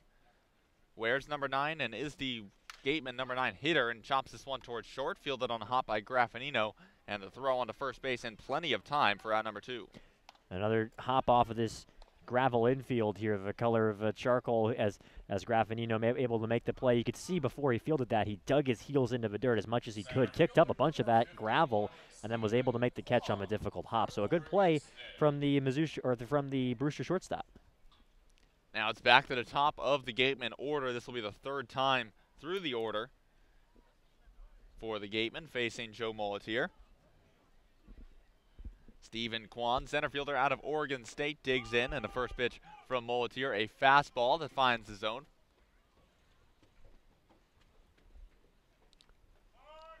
As Kwan now calls time, looks like he's got something in his eye, or maybe a little bit of a coughing fit there in the left-handed batter's box. 2 down here in the bottom of the 5th inning. Molitier through the windup and the 0-1.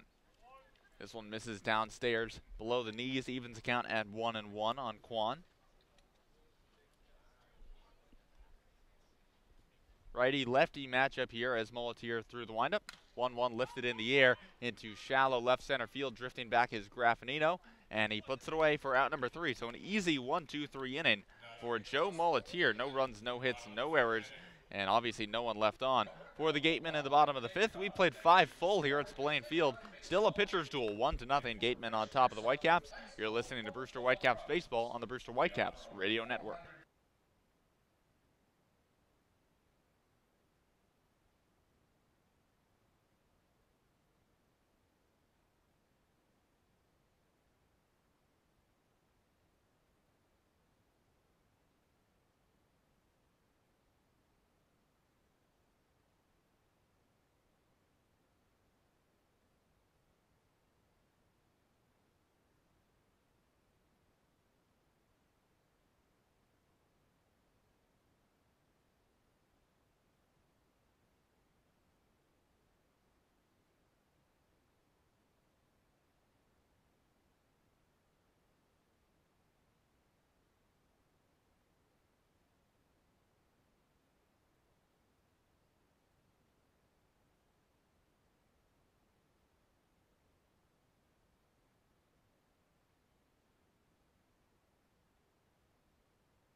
Now, back to Brewster Whitecaps Baseball.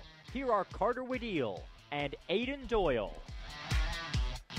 Back to the top of the Whitecaps order in the top of the 6th inning, and they'll face a new pitcher. The right-hander Tanner Dodson out of the University of California, Berkeley, takes over on the mound. He relieves Miller Hogan, who is stellar over 5 innings. And Dodson's first pitch, a fastball on the outside corner to A.J. Graffinino, in there for strike 1. Final line on Miller Hogan, 5 innings, 4 hits allowed. No runs, 2 walks, 4 strikeouts. As Dodson misses downstairs with the fastball once again, 1-1 now on Graffinino. Graffinino on his day, 0 for 2 with a couple of flyouts. And he hits this one on the ground towards short. Hop there for Kasser and throw on to first base in time to get the speedy Graffinino for out number 1. We've seen guys establish the zone with their heater from Molitier and Hogan in this game, and Dodson's not going to change that. His fastball is mid-90s when he's able to throw it properly. So he'll be establishing that in the zone just like his predecessor on the mound. And he has a tough challenge here in Chandler Taylor, who digs into the box for the Brewster Whitecaps. He's 1 for 2 on his day. Singled in his last at-bat back in the 3rd inning, but was then picked off first base in a bit of a rundown. And the first pitch from Dodson. Fastball misses high and outside to the left-handed hitting Taylor for ball 1. 1-0 the score here. Gatemen on top of the Brewster Whitecaps. Top of the 6th inning, as Dodson misses once again out off the plate with a fastball. Now 2-0 on Chandler Taylor. Chandler 1 for 2 on his day. And the pitch from Dodson. This one hit on the ground sharply towards short. Another easy hop there for Gasser, and the throw onto first base in time for out number 2. Boy, it seems like every time somebody hits a hard ground ball, you got to hold your breath in this ballpark with this gravel infield, because it can just eat you up at any second. Obviously, you know, it's really a bit of home field advantage because these Wareham infielders by this point, midway point of the season, are used to it. Is where they take infield, outfield every day. They warm up, they practice here. The only real experience Brewster has is they get here and they take batting practice, and so anybody who's out in the field is fielding during batting practice, and then infield, outfield. But even that isn't enough to get a full understanding of the field. Now the first pitch to Mickey Gasper, a fastball in there for strike 1. Gasper showed bunt, but took it back. Gasper 0 for 1 on his day, reached on a walk in his first plate appearance, and now looks at a 0-1 fastball from Dodson that catches the bottom of the zone. Now 0-2 on Gasper. So Tanner Dodson 1 strike away from working a 1-2-3 inning. Goes fastball here and misses down and away on a 1-2. Now a 1-2 count on Mickey Gasper.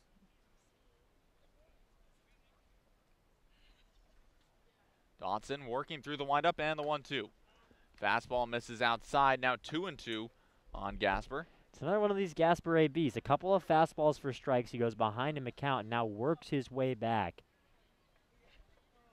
2-2 count, and Gasper gets the fastball but fouls it back and out of play, stays alive, and the count remains 2-2. And you wonder, and I'm not the coach obviously, but you wonder if Gasper might be better served by being a tad more aggressive early in counts.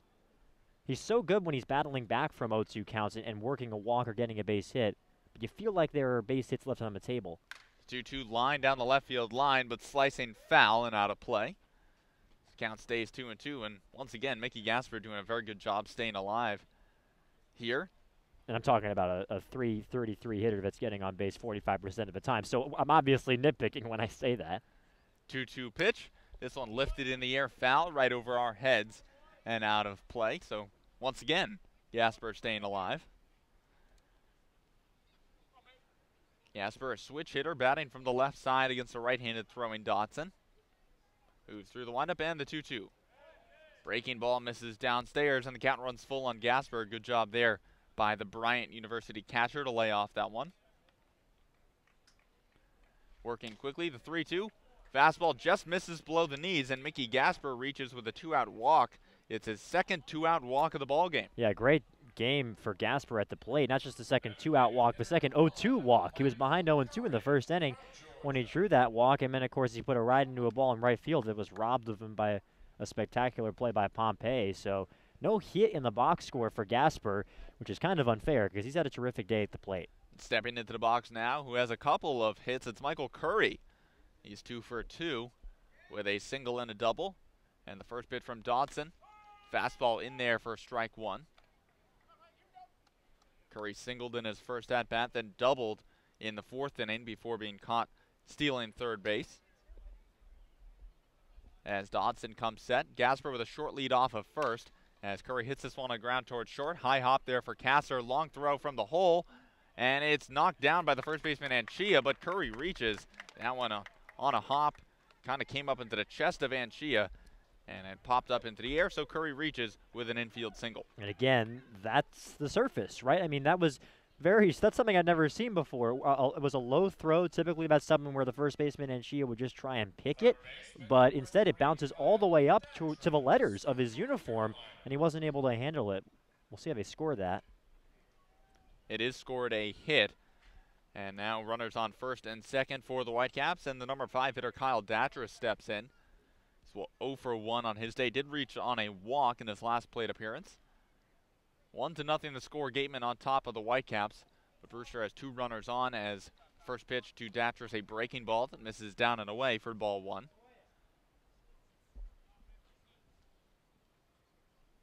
Kyle Datris, right-handed hitting third baseman out of the University of North Carolina. Against the right-handed throwing Dodson, and the 1-0.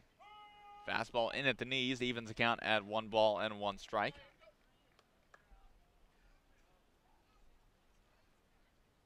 Mickey Gasper leading off of second, Michael Curry off of first. Dodson comes set, and the 1-1. Fastball misses up and in to Datris, and the count moves to 2 balls, 1 strike. Dodson really trying to feature that fastball primarily. Only using the breaking pitch to try and put guys away for the most part. Comes set, and the 2-1. Fastball blew it right past Datris, and the count evens 2 balls and 2 strikes. Yeah, you don't need a ton of breaking pitches if you can blow it by hitters like Datris, who has been pretty disciplined so far this season at the plate. 2-2 count, 2 outs. Top of the 6th inning, 2 runners on for the Whitecaps as Tanner Dodson looks into his catcher, Willie McIver. Now comes set. And the 2-2.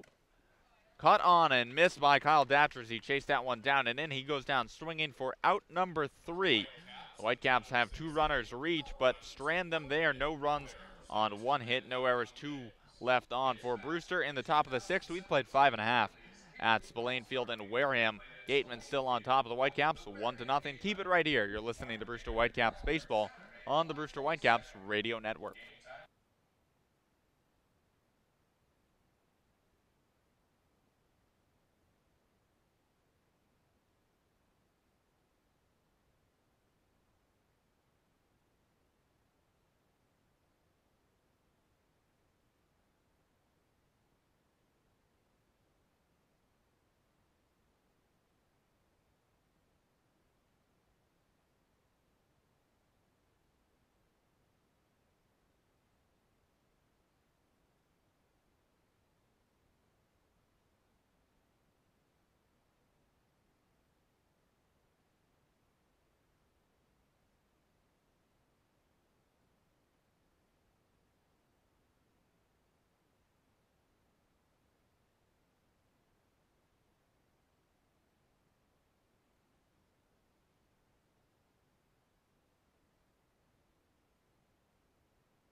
Now, back to Brewster Whitecaps baseball. Here are Carter Wedeel and Aiden Doyle. 2, 3, and 4 in the Wareham Gatemen lineup due up in the bottom of the 6th inning. Joe Molitier still on the mound for the Brewster Whitecaps in his 6th inning of work here at Spillane Field. Aiden Doyle alongside Carter Wedeel, 1-0 the score. Gatemen on top of the Whitecaps as Molitier pours in a first pitch fastball for strike 1 to Kyle Kasser. Gasser 0 for 2 on the day with a couple of groundouts, 1 to second and 1 to the first baseman Infante. As he chops this one foul right towards the Whitecaps dugout. Michael Curry and Darius Hill reaching out trying to field that one, but neither one able to reach it. 0-2 now the count on Kyle Kasser.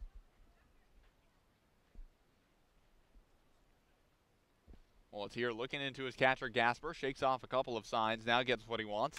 And the 0-2 hit on the ground towards second, moving to his right and charging is Dunn. Fields throws on to first, and in time for out number 1. Nice play there by Nick Dunn to retire Kyle Kasser for out number 1. Yeah, terrific play, and that was one of those we were talking about how the infield grass is a little long. That one got caught up in it for a second, and Nick Dunn played it perfectly on the charge, threw across his body for the out. That'll bring up Willie McIver, a Wareham catcher today, and a guy who is responsible for the only run of the ball game so far. He crossed the plate in the 4th inning on a Jake Anchia ground out, and that represents so far the only run. As Muleteer's first pitch, a breaking ball that misses down and away for ball 1. McIver on the day, 1 for 1 with a walk and a single. Right-handed hitting catcher for Wareham. As Muleteer pours in a 1-0 fastball to even the count at 1-1. McIver out of the University of Washington, where, like you mentioned, Carter, teammates with A.J. Graffinino and Joe Demers of the Whitecaps. As Muleteer misses in the dirt. And the count moves to 2-1 now on McIver.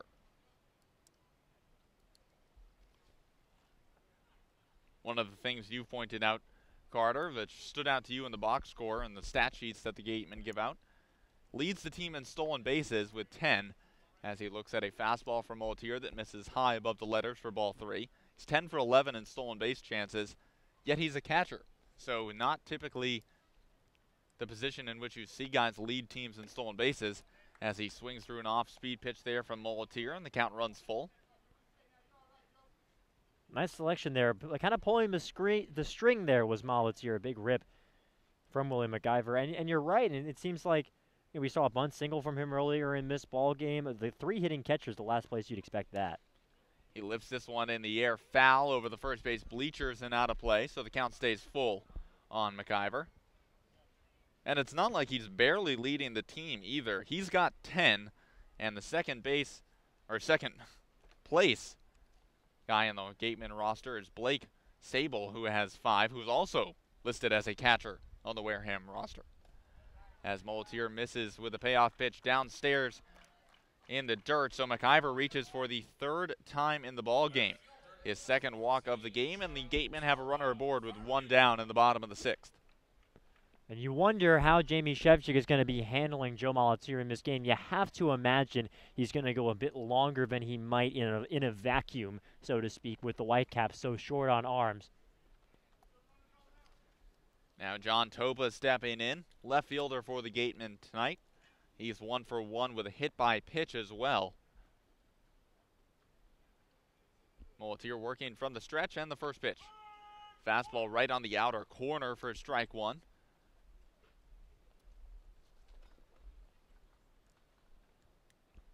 Muleteer working from the stretch, looking into his catcher Gasper, as Topa taking his time getting back into the right-handed batter's box. Now he's ready, and Muleteer comes set, and the 0-1. Breaking ball chopped foul towards the Whitecaps dugout, and the count moves to 0-2.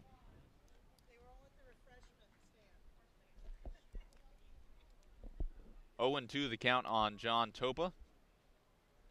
1 down here in the bottom of the 6th inning. 1-0 the score. Gatemen on top of the Whitecaps. As Muleteer working from the stretch. As Willie McIver leads off of first base. He's got a short lead over there at first. And the pitch from Muleteer. Fastball cut on and missed up in the zone. John Topa down swinging for out number 2. And that is how you recover from giving up a 1-out walk, Aiden. You wind up having a nice battle in there, did Muleteer against Topa, and ran that fastball up. That's Muleteer's 6th strikeout of the game. And now Tristan Pompey steps in for the Gatemen, the right fielder out of the University of Kentucky. He's 0 for 2 on his day with a pair of groundouts, 1 to first and 1 to second. 2 down here in the bottom of the 6th inning, and the runner goes. First pitch is in there for a strike 1, and McIver swipes second. The throw from Gasper was high and late. McIver got a great jump off of Muleteer, and now the man who leads the Gatemen in stolen bases can add to his lead. That's his 11th of the year in 12 tries. Yeah, just like you said, Aiden, got a terrific jump on that pitch, and now it changes everything. I mean, that's the sort of spot where you want to send a guy with 2 outs. And now Jamie Shevchik walking out to the mound. There is some action in the Whitecaps bullpen. Looks like it's Sam Bordner, the right-hander out of Louisville, warming up. Doesn't look like this is going to be a pitching change, though, more of just a mound visit from Jamie Shevchik.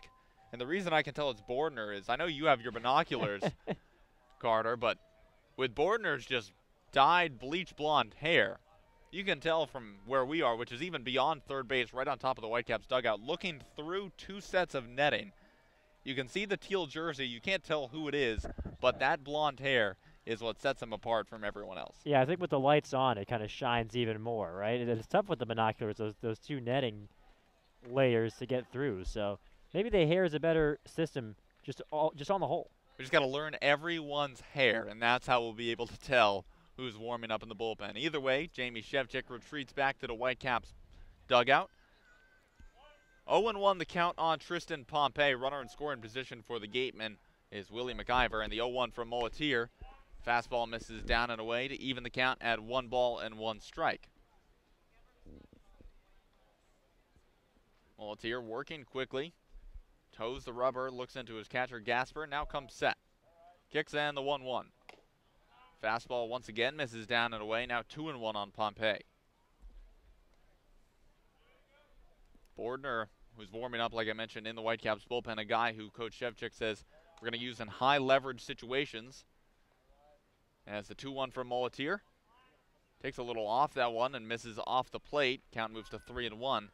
Doesn't really get much high leverage, or much more high leverage than this. 1-0 the score. Gatemen on top of the Whitecaps in the 6th inning. As Molitier's 3-1. Fastball right on the outside corner, and the count runs full. Looked like Pompey thought he had ball 4. But home plate umpire Pat Sparky Burns says, no, you do not, and the count runs full. And again, recovering from that walk is Molitier 2 fastballs, just to get ahead in this count. Payoff pitch to Pompey. Fouled back to the backstop, and the right fielder stays alive.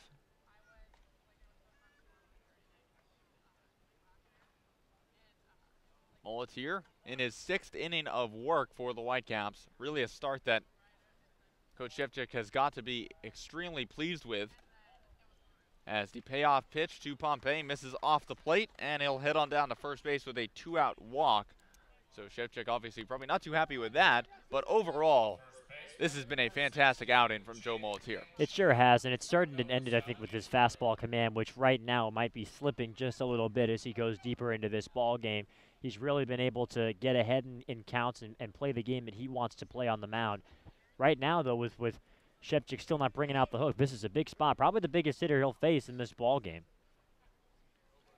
And that's Jake Anchia, the number 6 hitter in this Wareham Gatemen lineup. He's 0 for 2 on the day, but does have an RBI. His ground out to Graffinino at short brought home Willie McIver for the only run of the ball game so far. Is the first pitch from Molitier, a breaking ball that misses off the plate for ball 1. Righty-righty matchup here between Anchia and Molitier. As McIver leads off of second, Pompey off of first. Molitier comes set, looks back towards second. Now the 1-0 home. This one lifted in the air into foul territory right towards the Gatemen dugout, giving chases Gasper and Infante. And this one drops foul in the first base bleachers, so the count evens at 1 ball and 1 strike.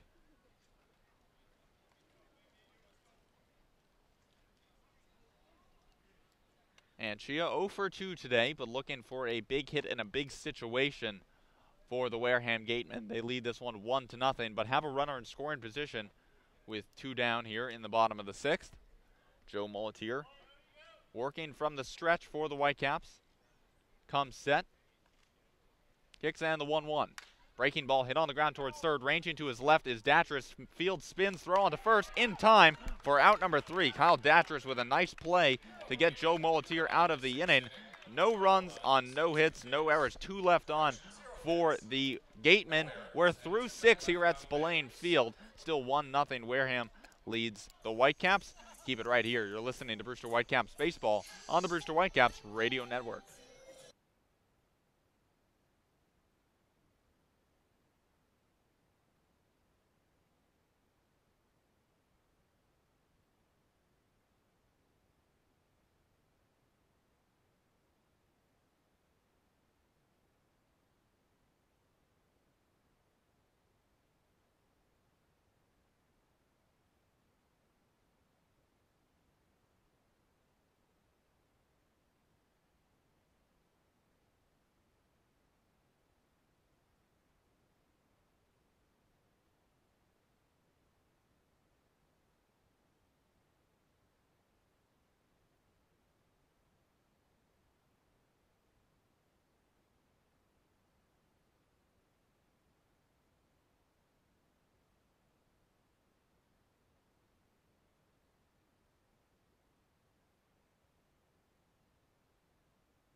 Cape Cod Healthcare is the leading provider of healthcare services for residents and visitors of Cape Cod, with 2 acute care hospitals and more than 450 physicians.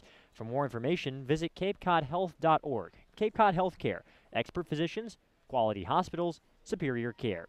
Hunter Bishop will lead things off, and the lefty takes a pitch out of the zone for ball number 1 against Tanner Dodson, who returns to the bump for the Wareham Gatemen. He is protecting a 1-0 lead.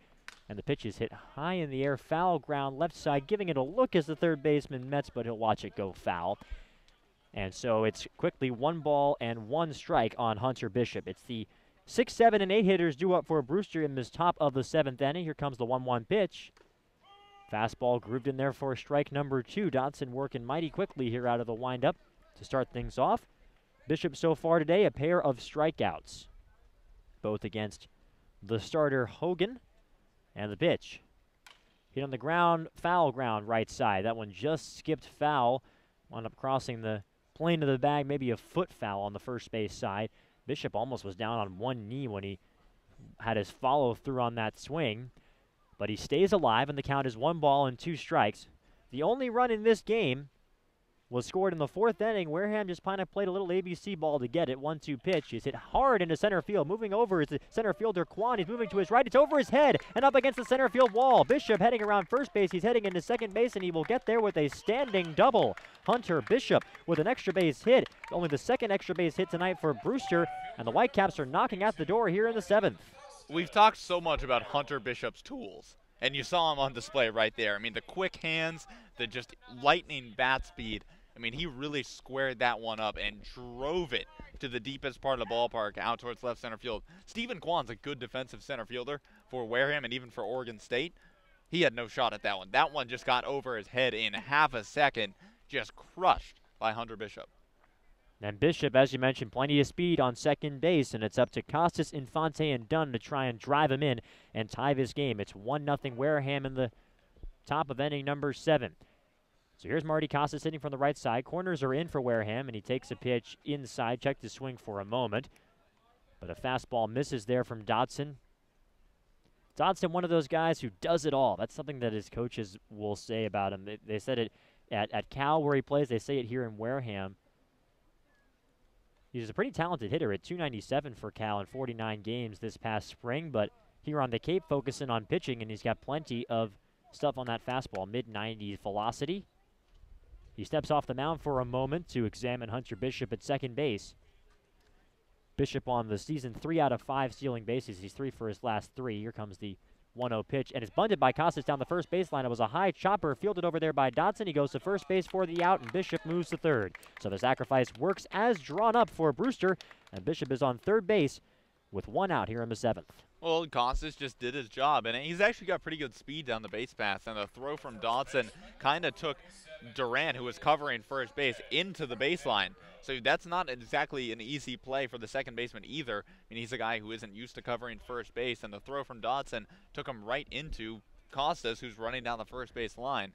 But either way, sacrifice bunt moves Bishop over. Now the tying run just 90 feet away for Brewster. And Costas was hustling as he always is. And here is Julian Infante. Here's the pitch to the right-handed hitter, and he fouls it back behind the press box. Whitecaps choosing to give an out away to try and just get the 1 run in this inning.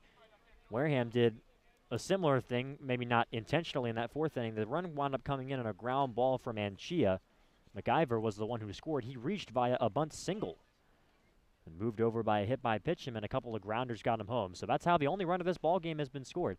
The pitch to Infante is fouled away. They're going to say it hit him. It wound up rolling off toward the left side, but Sparky Burns waves everything off, so the count is 0-2 on Julian Infante. So far today, the Vandy product has a single. It was tagged out, stretching it into a double in the 2nd inning, and then struck out swinging in the 5th.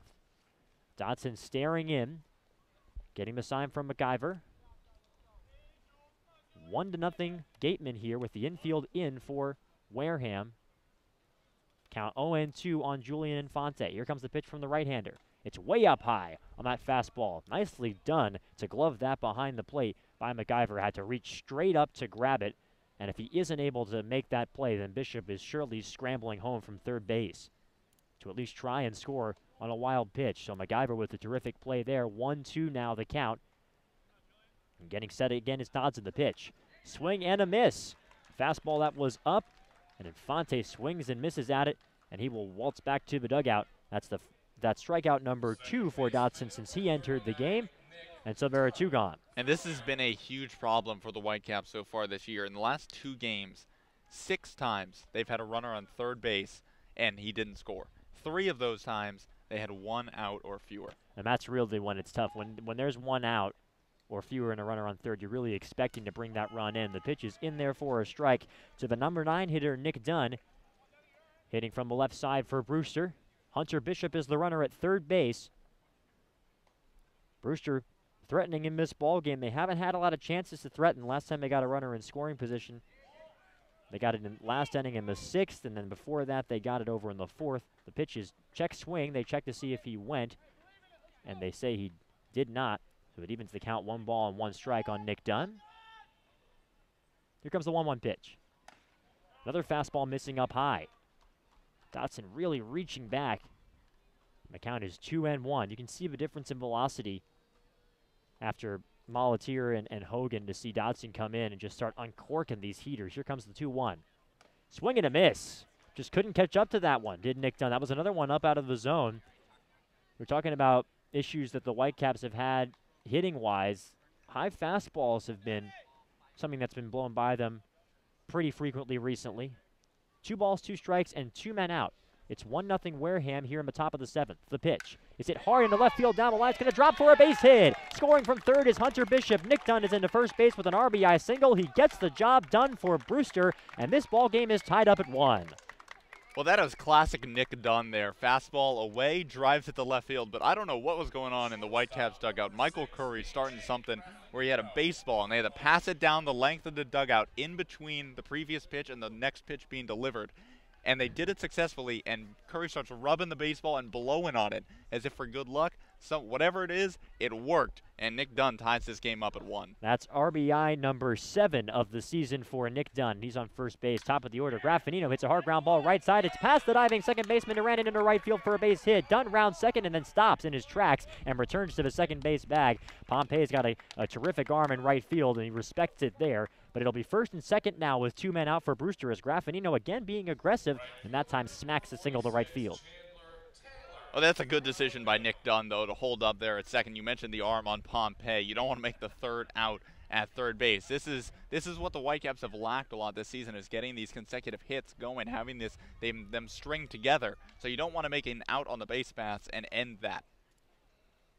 There is action out in the bullpen for the Wareham Gatemen as a right-hander is taking some tosses. That'll bring up Chandler Taylor, lefty out of Alabama, trying to see if he can give Brewster the lead now. The go-ahead run is aboard at second base with 2 men out, top of the 7th. We're tied at 1 here in Wareham. The pitch. Swing and a miss. Out in front of that one. He took something off on the first pitch there, did Tanner Dodson. Pulling the string there on Taylor, and the count is 0-1. Taylor so far today is 1 for 3. That single came in the 3rd inning, was caught stealing in that 3rd inning. Here comes the 0-1 pitch. Another off-speed pitch dropped in there for strike number 2. That looked like a breaking ball out of the hand of Dodson. So now you wonder if this is the time where he might run that fastball up. I was saying earlier about how the Whitecaps have been prone to fish for high fastballs. Chandler Taylor especially, that's been kind of his kryptonite. 0-2 pitch. It was low, and it was just low. He checked his swing, and Ronaldo Cochran at second says he did not go around, so the opposite of what I thought he was going to do. Another off-speed pitch low, and the count is 1 ball and 2 strikes. First and second, 2 men out for Brewster. Graffinino at first base and Dunn at second. Here comes the 1-2 pitch. It's in the dirt. Count 2 balls and 2 strikes. Looks like just slipped in the release point there, did Tanner Dodson on the mound. Chandler Taylor will dig back in with the count even, 2 balls and 2 strikes. Brewster trying to take a 2-1 lead here in this top of the 7th inning. The pitch. Breaking ball dropped in there, strike 3 called. Chandler Taylor was waiting for a fastball and he never got it, and he goes down looking. Strikeout number 3 for Tanner Dodson in this ball game, but the Whitecaps break through. They get their first run of the ball game on 3 hits, and they leave 2 runners on. We're through 6.5. It's time to stretch here at Spillane Field, and the Whitecaps and Gatemen are tied at 1. You're listening to Brewster Whitecaps Baseball on the Whitecaps Radio Network.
Now, back to Brewster Whitecaps Baseball. Here are Carter Wedeel and Aiden Doyle.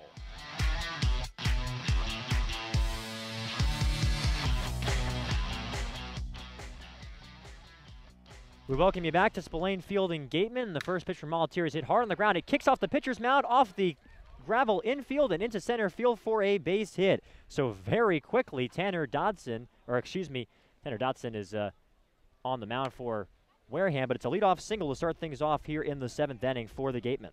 And you and I were talking in between innings there, both a little bit surprised that Joe Moletier's back out here on the mound in the 7th inning. This is the 3rd time, obviously, through the lineup for the Gatemen, and if he doesn't force a double play here and then get Metz to get out, it could be the 4th time through the order, especially with a guy like Sam Bordner warming up. Moletier's been fantastic. And I corrected myself. That was Tanner Dodson. He's hitting for himself in the DH spot. The first pitch is a bunt foul as they check Tanner Dodson over at first base off the bat of Duran. So Dodson, who threw 2 innings on the mound and is still the pitcher of record, comes in. The DH, Luke Bonfield, was due up, and he came in and hit for himself, and he promptly smacked a single up the middle. Dodson, I mentioned, was a hitter over at Cal this past spring, hit .297 with 3 home runs and 26 runs driven in, was also 4 for 4 on the base paths, so not one to be ignored. As Jaron Duran is ready to go, guarding the bunt, coming in as the third baseman Kyle Datris. The count is 0-1, and Molatier deals. Runner is going, and the pitch is hit hard through the middle. Base hit center field. Dodson is rounding second and heading into third base. He'll make it there. So a pair of singles make it runners on the corners and nobody out for Wareham. And Duran broke his bat there. You could hear it all the way from here, even with the headsets on, but just got enough of it to shoot it through the middle. And with the infield corners playing in, plus the ball not getting out to center field very quickly, plenty of time for Tanner Dodson to move to third base. And you mentioned Dodson obviously playing 2 ways at Cal this year. He's actually got plenty of at-bats so far for the Gatemen, too. He's appeared in 16 games. He has 54 at-bats for Wareham so far this year, batting .389. And out comes Jamie Shevchik making the trek to the pitcher's mound. Sam Bordner is still, as you mentioned, Aiden, warming up in the Brewster Whitecaps bullpen. Not sure if we've seen a signal, but now we do see one, and Bordner is heading back from the bullpen. So Joe Molatier comes out in the 7th, gives up a couple of hard-hit singles, and that'll be the end of his night. It's still tied at 1, but Wareham is knocking at the door in the bottom half of the 7th inning, and Bordner is going to come on in a high-leverage situation, just like Jamie Shevchik prophesized. And we'll be back after this. You're listening to Brewster Whitecaps Baseball, tied at 1, bottom 7.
And we welcome you back to Spillane Field in Wareham. Sam Bordner just threw his final warm-up pitch and misses. You were talking about off the air, Aiden, about as high leverage a situation as you could draw up for Sam Bordner. We are in a tied game. Brewster just tied the score on an RBI single by Dunn in the top of the 7th. And now in the bottom half of this inning, Sam Bordner is called upon with runners on first and third and nobody out. It's Dodson aboard on third base. Jaron Duran is on first, and Robbie Metz, the Washington Husky right-hander, will dig in against the righty Sam Bordner. Bordner holding the set and deals to the right-hander. Runner's going for second. The pitch is hit high in the air down the right field line, and it's going to land foul down the line. That one just tailed foul off the bat of Robbie Metz as Duran was taken off from first. He's 4 out of 6 stealing bases this year is Jaron Duran. So not the kind of person that you can ignore, especially in this situation where I'm sure Wareham, we've already seen him play some small ball. They could have a little fun on the base pass possibly. For Sam Bordner this season has yet to give up an earned run. This is his 4th appearance. 4 2/3 innings pitched, 3 hits, 3 walks, 7 strikeouts for the man out of Louisville. Here comes the, well, he's going to go to first base, so no pitch yet as they send Duran diving back. Make the count 0-1.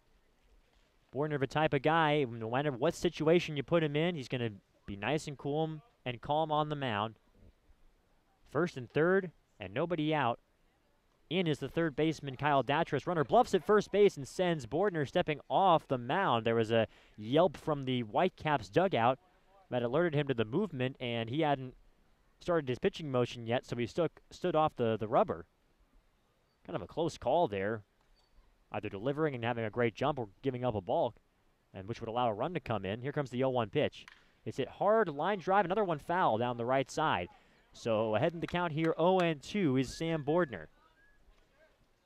And one thing to keep an eye on with Bordner is that, yes, he's doing a good job keeping an eye on Duran at first, but he's a big guy. I mean, he's got these long legs, and so typically with these taller pitchers, I mean, a guy like Dellin Betances of the Yankees comes to mind, it's a little bit easier to run on them because they take a little bit longer getting to home plate. Waiting on an 0-2 pitch from Bordner. He holds the set and will check the runner at first base. Tied at 1, bottom 7. Sam Bordner, despite the long bleach blonde hair emerging from the cap and the tall stature, isn't really like Dellin Betances in the way that he pitches when once the ball gets to home plate. I'm totally with you that the way that the runners approach it is the same. But his fastball, he'll get up to 93. It's not going to blow anybody away. Here comes the 0-2 pitch. It's hit high in the air, a pop fly foul ground right side. Infante will look at it, but it'll head over everything and out of play. So Bordner, in this at bat, just doesn't look like Robbie Metz has been able to get around on his stuff. He's just fouled the other way 3 of the pitches that he's seen. 0-2 remains the count. First and third, and still nobody out. You have to feel like Bordner needs to strike out here if Brewster wants to keep this game knotted at 1. Bordner now comes set. Waiting on an 0-2 pitch. Runner's going. The pitch is hit high in the air. Foul ground right side again. Infante has some room over there, moving to his left, and he makes the catch. While still on the move over toward the wall, staying puts are the 2 base runners. So it's not a strikeout, but it's just as good. A pop fly into the glove of the first baseman, Infante, for out number 1. Yeah, that's huge. Every ball that Metz got a piece of there, he shot down the right field line. Even all the ones he hit foul, right field line, out of play over the first base bleacher. So you can tell he's late on whatever Bordner's throwing there because it's getting to him and he's behind everything shooting at the right field. There, did the exact same thing, got a little bit under it, and it wasn't quite deep enough. Dotson thought about it, but he made the right decision in going back to third base. So we're back to the top of the Wareham order, and Stephen Kwan, the man out of Vanderbilt, or the man out of Oregon State, the pitch misses low. And Kwan, you have to think, is just the kind of guy that you want up in this situation where Bordner really needs a strikeout. He's a guy who has a reputation as a good bunter for a possible squeeze play or just as a slap hitter who likes to get on base. He has some pop when he needs it, but he's more comfortable in a situation like this where he's just trying to reach base. The count is 1-0. Runner is going. The pitch is hit high in the air to right field. Moving back as the right fielder Taylor. He's under it after moving a couple of steps back. Now comes in and makes the play. They're firing it in. Running in from third base is the runner, and he's going to get in there safely. So I was talking squeeze play. I was talking slap hit. It's a deep fly ball, a sacrifice fly for Stephen Kwan. He gets his 8th RBI of the season. And Wareham, after giving up a run on the top of the 7th, fires right back in the bottom half, and it's 2-1 Gatemen. You mentioned how little Kwan strikes out, and that's very the case. only struck out 2 times so far this year as a member of the Wareham Gatemen. Granted, it's only in 27 at-bats, but still, 2 times. Loves putting the ball in play, and he got a very good piece of that one there. The fastball from Bordner just caught a little bit too much of the zone, and it was actually a very strong throw from Chandler Taylor. Made that play a lot closer than I think a lot of people thought. So Dodson scores. Duran still on first. Now he's going for second. The pitch is in there for a strike. They throw it on to second base. It won't be in time. That one skipped a couple of times in the infield grass before reaching the shortstop Graffinino. So Duran gets stolen base number 5 on the season. And as Kyle Kasser now looks at an 0-1 count, he has a chance to drive in a run with a single now here. So the running continuing here for Wareham in this ball game. Second stolen base so far that we've seen from the Gatemen in this game. 0-1 is the count. Bordner still pitching out of the stretch. Checks the runner at second, and here comes the 0-1. Runner's going for third. The pitch is in there for a strike, and they won't throw down to third. Just going off when no one was looking, it looked like, was Duran. Got a terrific jump. So back-to-back stolen bases on back-to-back pitches.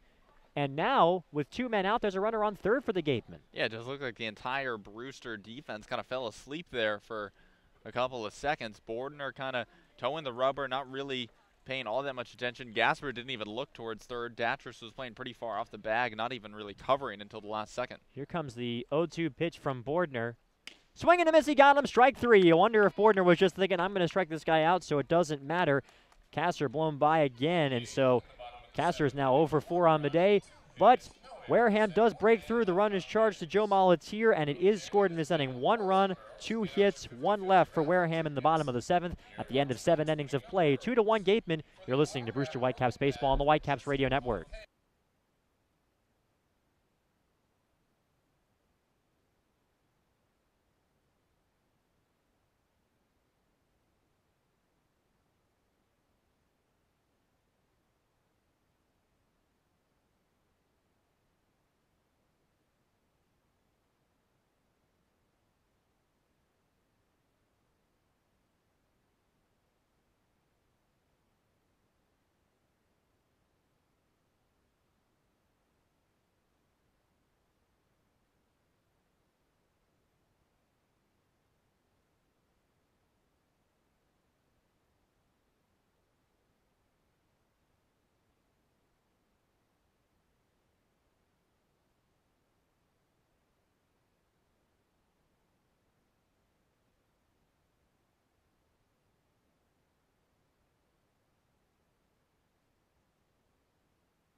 Now, back to Brewster Whitecaps Baseball.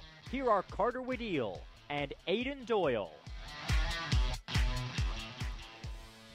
Okay, back at Spillane Field. We are starting the top of the 8th inning, and we have a pitching change for the Wareham Gatemen as they're bringing on Dalton Roach to come on and pitch.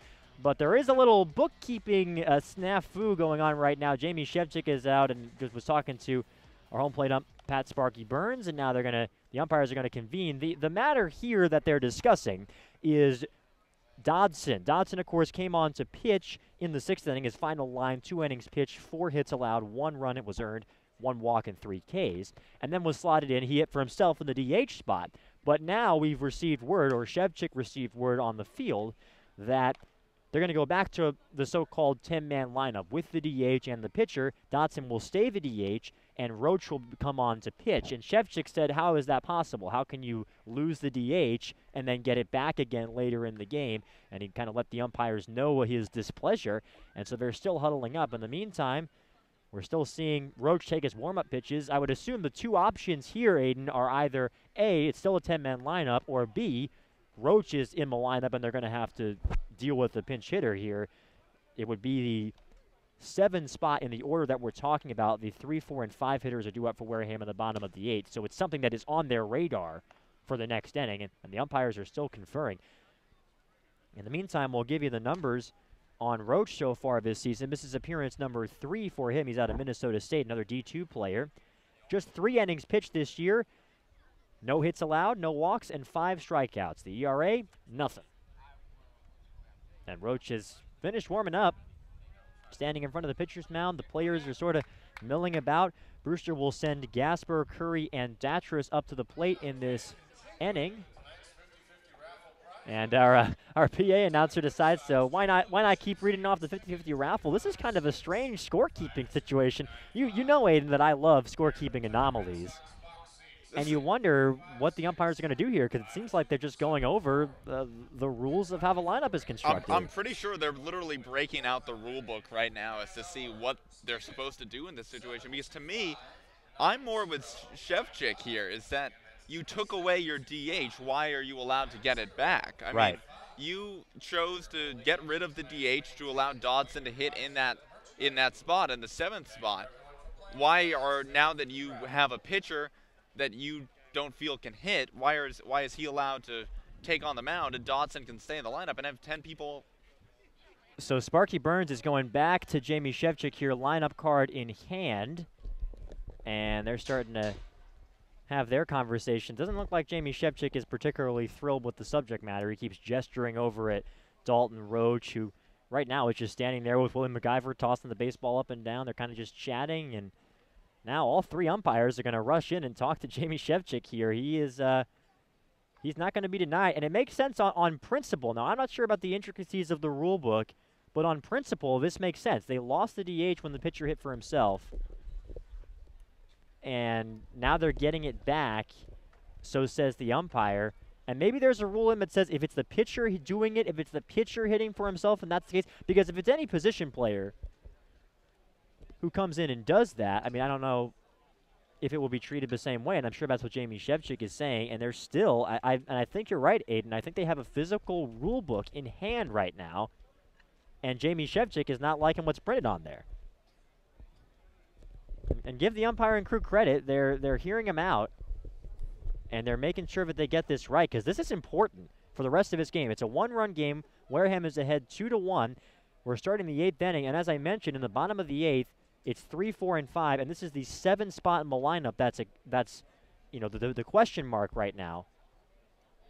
And for Wareham, you know, if Brewster comes in and scores in this inning, that's a spot where maybe, you know, they're up with the tying run on base if they get a couple of singles, and now it's a pinch hitter instead of a productive hitter in Dodson. And also, if you're thinking about sending Roach out for multiple innings, if the umpires decide to go with what Jamie Shevchik is talking about, then that's not going to happen if that 7th spot comes up, because they're going to have to pinch hit for him. Unless they tell him to grab a bat, which would be quite unusual. Does not have any hitting experience, does Dalton Roach. He's a pitcher through and through. So what all that means to say is that this is an important decision that they're discussing here. You just joined us.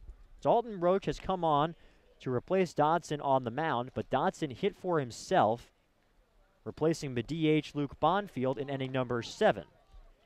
And now Pat Sparky Burns, the home plate ump, is saying they get the DH back with Roach coming in, and that's not something that Shevchik likes. Because I think what's really a question here is now that they have the DH back, who's going to come in?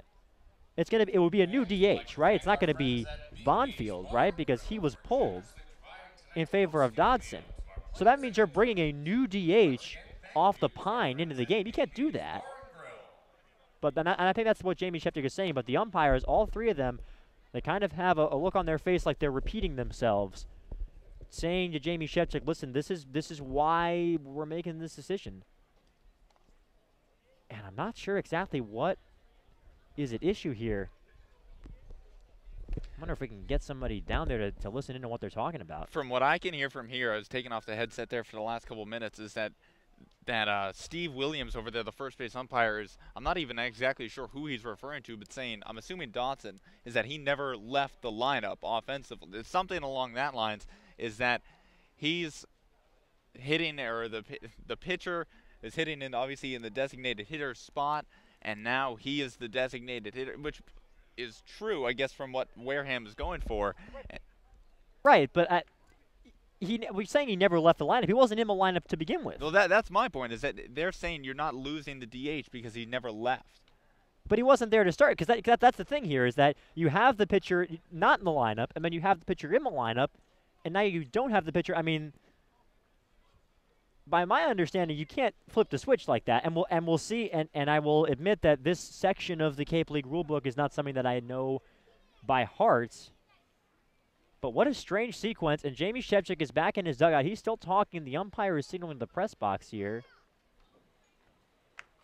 Of course, we are not in the press box. We're over down the third baseline here in Wareham. And I think that the original decision of the umps is going to stand. I mean, Roach is still on the mound. Gasper is now digging in from the left side. Looks like we're going to get back to baseball here. But what a strange point of contention here. That's something you don't find in a lot of other sports. The beauty of baseball. Everything is recorded. And these little intricacies in the lineup card are important. They have an impact on the rest of the game. So to reset here, it's 2-1 Whitecaps. We're entering the top of the 8th inning. It's Gasper, Curry, and Datras due up, and the pitch to the switch hitter batting left is taken for a pitch low. I gave you the numbers already on Roach so far this season. Again, not a ton of action for the righty out of Minnesota State this year. Here comes the 1-0 pitch from the right-hander. Foul tipped into the glove of McIver. Gasper just a bit off, just got a shred of that baseball, makes the count 1-1. Gasper's having one of those days where you feel like he's due for a big hit. Has a couple of walks, both where he worked the count full, and then in the 4th inning, in between those, was robbed of a extra base hit in right field by Pompey.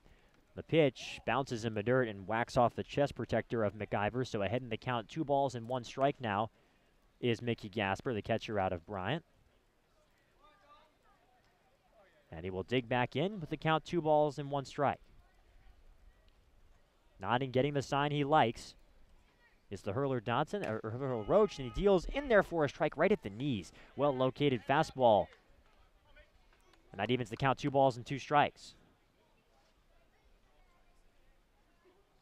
Roach is a Northwoods League alumnus, like a lot of the folks here on the Cape. Spent this past summer, the 2016 season, with the Eau Claire Express in Wisconsin. 2-2 pitches fouled back to the screen. Gasper, one of his trademark moves there, just kind of waved at that pitch that was away and doinked it back to the screen. And the count 2 balls and 2 strikes. Here comes the pitch from the right-hander.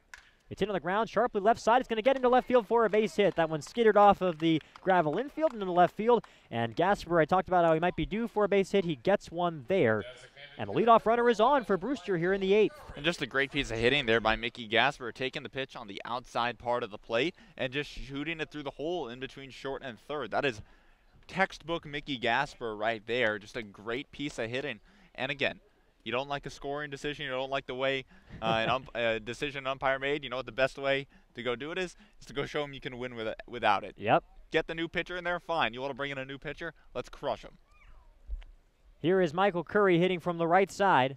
Gasper remains on first base. We've seen him pulled for a pinch runner a couple of times this year, but he's still there. And Curry takes a fastball in there for a strike to make the count 0-1. Curry's had a terrific day, 3 for 3.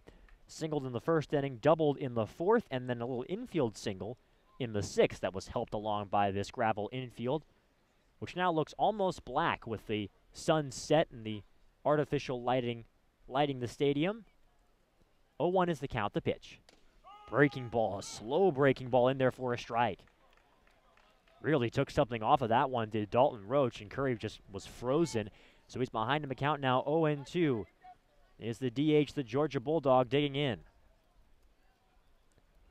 Roach gets the sign he likes. Righty holds the set.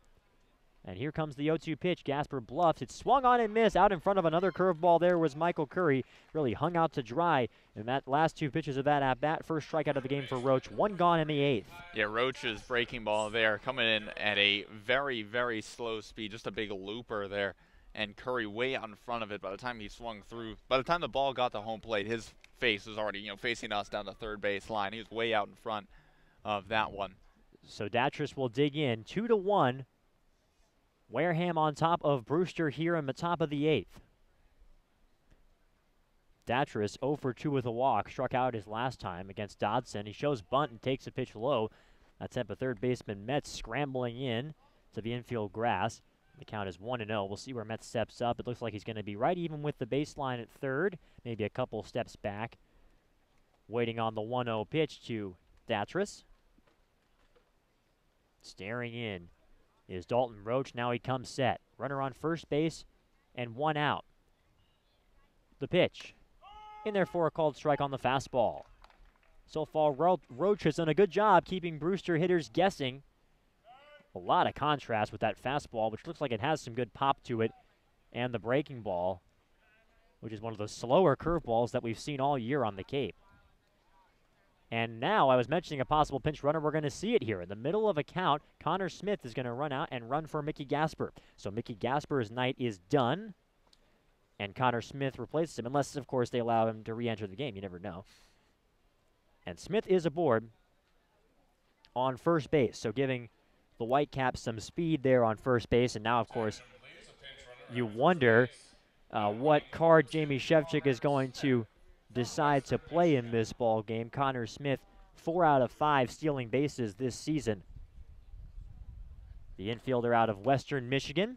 So he is on first base. There's 1 out. Brewster trying to tie this game up. It's 2-1 Wareham, top of the 8th. And Datris is ready to dig back in. Got something caught in his eye for a while, but is ready to go. And they check Connor Smith at first base, and diving back is the infielder. 1-1 is the count. Datris today, a ground ball, a walk, then stole second in the 4th inning, and then swung and missed out of fastball out of the hand of Dodson for strike 3. 1-1 is the count. They're going to check the runner again.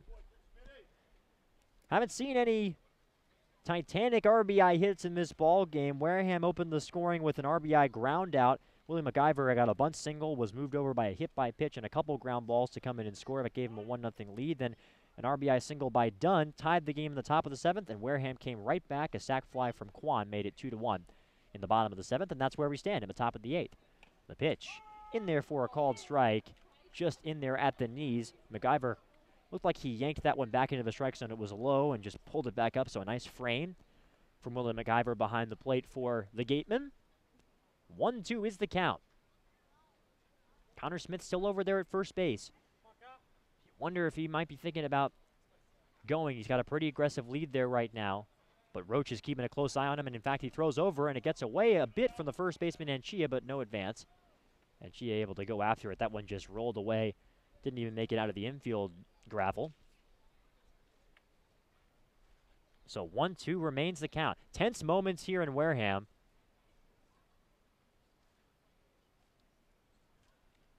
Staring in is Dalton Roach. Smith aboard first base with 1 man out. Roach holds the set.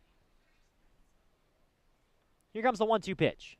Swing and a miss, he got him. Another slow breaking ball, and Datris slams his baseball bat into the dirt in front of home plate. He knows he got fooled, just like Michael Curry did before him. Back-to-back Ks on the bender, and there are 2 gone here in the top of the 8th. Yeah, that seems to be Roach's go-to pitch, that really slow breaking ball down, and these hitters are way out in front of it. It seems like you know, even for a regular breaking ball, they're expecting the off-speed pitch, but it's just so much slower than what they typically see, even on a breaking ball, that they're very, very far out in front of it. And it's such an adjustment as they check Smith at first base again. He dives back in time compared to the guy they just saw, Dodson, who had a breaking ball to try and get swings and misses, but primarily was fastball, fastball, fastball, and it was mid-90s. And now Brewster has to adjust to that. Hunter Bishop digging in from the left side for the Whitecaps against the righty Dalton Roach. Here comes the pitch. That's another off-speed pitch, but it was low from the get-go, it looked like, from over here. Makes the count 1-0 on Bishop. Bishop today had a couple of strikeouts to start his day, but then whacked a double to lead off the 7th inning and wound up coming around to score on Nick Dunn's RBI single, the only Brewster run of this game. They trail 2-1. The pitch is a fastball that misses off the plate. So 2 balls and no strikes. Now on the outfielder from Arizona State. Bishop had a great day in BP today, was high-fiving the coaches and delivered with that extra base hit. 2-0 is the count. Here comes the pitch. Swing and a miss. That blew a fastball by him there from Hunter Bishop. And boy, if you can blow a fastball by a guy and throw that curveball, which has to be, we don't have a radar gun in front of us, it has to be 70 miles an hour or even lower. That's quite the arsenal that you've got in your toolbox, so to speak, for Dalton Roach as he throws over to first base. 2-1 is the count. Roach used that toolbox to his advantage at Minnesota State this past spring, a 1.56 ERA, used almost entirely as a starter, struck out 128 in 86 2/3 innings. That's a new Minnesota State record that he set this past spring. Here comes the 2-1 pitch. In there for a called strike, a fastball at the knees. And the count is even 2-2, and now you wonder, where is he going to go? Is he going to go back to that breaking ball or run that fastball in again to Hunter Bishop? That's probably what he's thinking there. 2-2 now the count. Brewster trailing Wareham 2-1 in the top of the 8th inning. Here comes the 2-2 pitch. It's a breaking ball in there for a called strike 3. That one had a little bit more life on it, a little bit faster, but it's right down the middle, and Hunter Bishop is frozen. So 3 strikeouts, striking out the side in the 8th inning is Dalton Roach after giving up a leadoff single. No runs, 1 hit, 1 left for Brewster in the 8th. We're through 7.5. Wareham still on top, 2-1. You're listening to Whitecaps Baseball on the Whitecaps Radio Network. Bordner is coming back out for the bottom of the 8th.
Now, back to Brewster Whitecaps Baseball. Here are Carter Wedeel and Aiden Doyle. The Sacred Cod Tavern at Chatham Bars Inn Resort and Spa is a quintessential New England dining experience for lunch or dinner, a proud member of leading hotels of the world. We welcome you back. As I mentioned, I wouldn't lie to you, it's Sam Bordner coming back out onto the mound for Brewster, and he will face MacIver, Topa, and Pompey. Murderers Row 3, 4, and 5. The pitch to MacIver is fouled back. Makes the count 0-1. We are in the bottom of the 8th inning. Brewster trailing Wareham by a score of 2-1 here at Spillane Field in Wareham. Sam Bordner called upon in that 7th inning. First and third, nobody out. Did allow one of those inherited runners to come in and score. Here comes the 0-1 pitch. It's a fastball in there for a strike, makes the count 0-2. The line on Molatier, whom Bordner replaced, 6 innings plus, did face 2 batters in the 7th. 4 hits allowed, 2 runs, they were both earned, 2 walks and 6 Ks. He also hit a batter. 0-2 is the count on Willie McIver, who so far has reached base all 3 times today. 0-2 pitch. Just misses outside on a fastball from Bordner. Makes the count 1-2. McIver has one of the 2 runs scored for Wareham in this game. Reached on a bunt single in the 4th. And a hit by pitch and a couple of grounders pushed him across. Here comes the 1-2 offering. It misses low. So the count 2 balls and 2 strikes now on Willie McIver. Wareham, we've mentioned, have not had a lot of close games go their way so far in this season. They have a plus 15 run differential, best in the West, but they're in 4th place by record in that division. 2-2 pitch. Hit hard center field. That was going to get down for a base hit. Moving over to cut it off. Moving to his left is Hunter Bishop. It's a hard hit. Leadoff single for Willie McIver, who just won't get out tonight. And Brewster now has to deal with a runner on first base and nobody out. And a runner on first base who has good wheels, too. Already 1 stolen base today. That came back in the 6th inning off of Molatier. So this is not exactly the guy you want on base if you're the Brewster Whitecaps in a situation like this. He has really been a thorn in their side all game. And he's got a nice big charcoal-colored smear on his uniform over at first base from diving in to steal that bag. This gravel infield will do that to you. Here's John Topa. He's showing bunt. They throw to first base, and they have him picked off. He's out at first base. So Sam Bordner, we talked about how it's hard for Sam Bordner to keep a check on runners, and he nails it right there. It looked like they were going to run that sacrifice. McIver was moving too far over, and Sam Bordner caught him sleeping. A really important pickoff there for the man from Louisville, and there's one gone. Yeah, and he was done, too. It wasn't like, it was a close play at first base. I'm not sure he even got the hand back to first base. That's how far Bordner got him off by. The pitch to the right-hander is in there for a strike to Topa, and that is, you can't, as far as big, we're talking about high leverage spots. A high leverage spot for a pickoff. I mean, that's as high leverage as it can get. A leadoff runner getting canceled out. 0-1 pitch in there for a called strike on the fastball. Nice frame there from Justin Coons, who's back behind the plate for Brewster. He's hitting in the 3 spot of a lineup. Remember, Gasper was there. He got pinch run for by Smith, and so now Coons is there. Smith is done. Coons hitting in the 3 spot for Brewster. Here comes the 0-2 pitch from the righty Bordner, and it swung on and missed for strike 3. Took a little off, it looked like, and out in front of it was John Topa. Second time Topa's been down swinging in as many at-bats tonight, and so nobody on and 2 out. Just a good job there from Bordner locating that pitch down and away. This is, again, like you mentioned, the heart of this Gatemen lineup with McIver, Topa, and Pompey. And obviously McIver with the hard hit single to center, but then quickly canceled out with the pickoff, and Bordner just made Topa look silly there. So here is Tristan Pompey, switch hitter batting left. He hits it high in the air out to right field. Moving to his right is Chandler Taylor. He's coming in, and he makes the catch on the run. Looked like he misjudged that for a minute, was just kind of moving out like it was a routine fly ball, then came charging in and made a basket catch to retire the side. So one SEC baseball player flies out to another. One home run derby participant flies out to another. And the leadoff single comes for naught for the Wareham Gatemen in the bottom of the 8th. No runs, a hit, and nobody left thanks to that pickoff. And Brewster is down to their final 3 outs in the 9th inning. They'll be looking to tie this game up. Right now, they trail Wareham 2-1 on the Whitecaps Radio Network. Don't go anywhere. The finish of this ball game is coming up.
Now, back to Brewster Whitecaps baseball.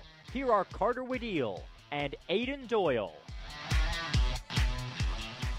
It's the bottom three orders hitters in the Brewster Whitecaps batting order that will be due up here in the top of the ninth inning. Brewster trailing by a run, 2-1, and they're going to be trying to tie the score against a new hurler for Brewster. Roach is pulled after one inning, 1 hit, 3 Ks, nothing else, and Brett Canine, the righty out of Cal State Fullerton, is called upon to finish up this game. Canine is a closer by trade, had 15 saves for the Cal State Fullerton Titans this past season in the spring, and so far has 1 save. Only 2 save opportunities for the Wareham this year, and he has 1 of them for the Wareham Gatemen. He is coming on. Primarily, he's a fastball guy, but he's got a changeup that he's been developing. Was working on it this past summer with pitching coach Jim Lawler. A returner on this Gateman squad, had a 3.96 ERA last year in 8 appearances. They were all as a starter, but now coming in the closer's role. So here's Marty Costas, the right-handed hitter. The pitch from the righty misses up high. I was talking to one of the broadcasters on the Gateman broadcast team before this game, and he told me about how Jim Lawler, the pitching coach here, really lets pitchers experiment, kind of do their thing on the mound in terms of what they're throwing. 1-0 pitch, skips in front of the catcher McIver, 2-0 the count. And so that changeup was something that Canine developed last summer and now has become a part of his arsenal. He's got a fastball, a curve, and a change. 2-0 is the count on Costas. Brewster trailing 2-1. We're on the top of the ninth inning. Costas' job here, very simple. Just get on base. And he's ahead in the count. 2-0 pitch. In there for a called strike on the fastball. And it makes the count 2 balls and 1 strike. Costas so far today, a pop fly, a strikeout, and he laid down a successful sacrifice bunt. That's his day. Has yet to reach base. 2-1 on the way. Checked his swing on a ball that was low. They're going to see if he went, and no, they're not going to check to see if he went. The home plate ump, Pat Sparky Burns, says he went. They will not appeal. Doesn't look like Costas is a fan of that decision, but Burns signals for the swing. And neither am I. I mean, that's a prime example of, okay, if you want to appeal and he says he goes, it's whatever. He went. But at least appeal. Burns doesn't have a good enough angle there, good enough perspective. 2-2 pitch. Misses down and away, so the count now full on Marty Costas. This has been a kind of a tension-packed final 3 innings. It seems like it was ratcheted up ever since there was that lineup dispute, and Jamie Shevchik was out talking with the umpires about the DH. 3-2 pitch. Hit high in the air, foul, ground right side. It gets over everything. So we'll do it again with the count full here on Marty Costas. The Gatemen leading Brewster 2-1 in this ninth inning. Whitecaps trying to stay above 500. Right now they're 12-11-1. Will also bring them right back down to even Steven on the season. And we're waiting on a 3-2 pitch. Ready is Canine. Here it comes. Hit on the ground. It's through the middle. It's a slow roller over toward the shortstop and fielded over there by Kasser. He throws across in time for the out. Nicely done by Kasser to collect himself, and a good job by Canine, who maybe could have put his glove on that to let that go back to his infield. And Costas is retired 6-3 for the first out of the ninth. Yeah, that's one of those ones where it's initially the pitcher's just natural reflex to try and put a glove on that one, but you've got to believe if he makes contact with that one, Kasser's ranging to his left, the potential for him to deflect it and then have Kasser try and change directions, and then you're looking at an infield single for Costas. By letting that one go, makes the play a whole lot easier for the defense behind him. So here is Julian Infante. Digging in now for Brewster. Brewster has put across 9 hits in this ball game, but just 1 run. Only 4 hits for, or 5, excuse me, for the Gatemen for their 2 runs. And the first pitch is an off-speed pitch in there for a strike, just dropping that one in there. Was Brett Canine. And the count 0-1 on Julian Infante. The righty out of Vanderbilt is 1-for-3 with a pair of strikeouts today. Or I should say tonight. Here comes the 0-1 pitch. Another breaking ball and another called strike. So a couple of off-speed pitches dropped in there by Canine. Primarily is a fastball, curveball guy and is no stranger to closing out ball games. 0-2 is the count. He stares into Willie McIver, his catcher, gets the sign he likes. And waiting on an 0-2 pitch to Infante. Here it comes. hit high in the air, foul ground behind the plate, and it will head over everything. So we'll do it again. 0-2 the count. Brewster behind in this game 2-1. We're in the top of the 9th inning. Nick Dunn is on deck. And if anybody can get on, it'll be back to the top of the Whitecap order and A.J. Graffinino. And Infante takes some time out of the batter's box and kicks the dirt out of his golden Vanderbilt cleats and digs back in. 0-2 pitch on the way here from Brett Canine. Here it comes. It bounces in front of home plate. Checked his swing, did Infante. This time they appeal, and they say he didn't go. 1-2 the count. Yeah, on the one that's blatantly obvious that Infante didn't go around, they appeal down to the first base umpire Burns. But I'm still just flabbergasted that on that pitch to Costas, that the home plate umpire Burns, excuse me, it's Steve Williams at first base, Burns behind the plate, that Burns just makes that call himself. That, to me, is one that you have to appeal down. You don't have a good enough angle to make that call. Ask for help and make sure you get it right. 1-2 pitch from the righty, just missed off the plate. Looks like another off-speed pitch out of the hand of Brett Canine. And the count is 2-2. These really are the situations that Brett Canine lives for. He's talked about how much he loves the adrenaline rush that comes with closing out a ball game. Did it so many times for the Cal State Fullerton Titans this past spring. Now is a chance to finish off a game here with the Gatemen. 2-2 is the count. Here comes the pitch. Swing and a miss on a ball in the dirt. It gets away momentarily from the catcher MacGyver. They'll throw to first base to complete the strikeout, and they do so. So Infante is down on strikes, and the Whitecaps are down to their final out with nobody on in the 9th. That's now 12 strikeouts on the day for the Brewster Whitecaps today, including 7 in the last 3 2/3 innings. And that is a story of the game so far. Shevchik has talked so much about, especially yesterday after the loss at Red Wilson Field, the team been striking out a bit too much lately. That trend has continued so far today. So it's down to the Whitecap 9-hitter Nick Dunn. He's driven in the only Brewster run in this ball game. And the pitch misses down and in on a fastball, makes the count 1-0. That RBI came in the 7th inning and was an RBI single. Momentarily tied the game at 1. Wareham would respond. A sacrifice fly from Stephen Kwan gave the Gatemen the lead again in the bottom half of that inning. 1-0 pitch, swing and a miss. Blew it by him with a fastball. The count is 1-1. So far, kind of a crafty arsenal out of the hand of Canine, seeing him in person here.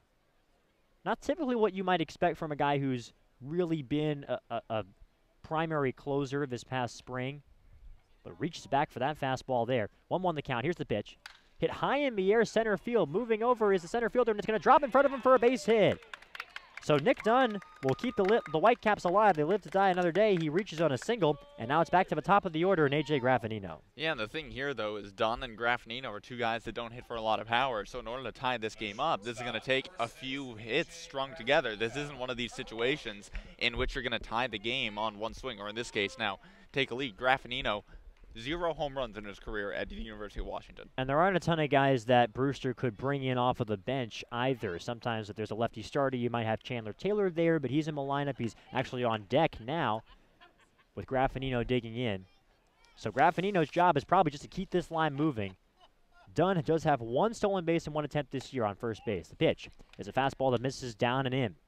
So 1-0 the count. Graffinino ahead in the count. Yeah, the only real person on this Whitecaps bench who might have a little bit of power to put one out if you're is Zach Gahagan, who's been struggling a bit as of late. So 1-0 the count on Graffinino, who is 1 for 3 today, singled in the 7th. And here comes the 1-0 pitch. It misses low, and it gets past the catcher, Willie MacGyver, into the backstop. Going over to second base is Nick Dunn. That is a huge, wild pitch out of the hand of Canine, and now the tying run is in scoring position for Brewster. Well, now a single is basically the equivalent, well, not the equivalent of a home run, but now you can potentially tie the game with a single, and this is a guy who can do it in A.J. Graffinino, the leadoff man. He's 1 for 4 so far today, but coming into this game, and leading the team in average. Excuse me, 2nd on the team in average, trailing Gasper. And 3rd on the team with 4th on the team with 19 hits, which is all they need right now. Dunn's got enough speed at second base, unless it's a really hard hit ball, to where he will have at least a play at the home plate.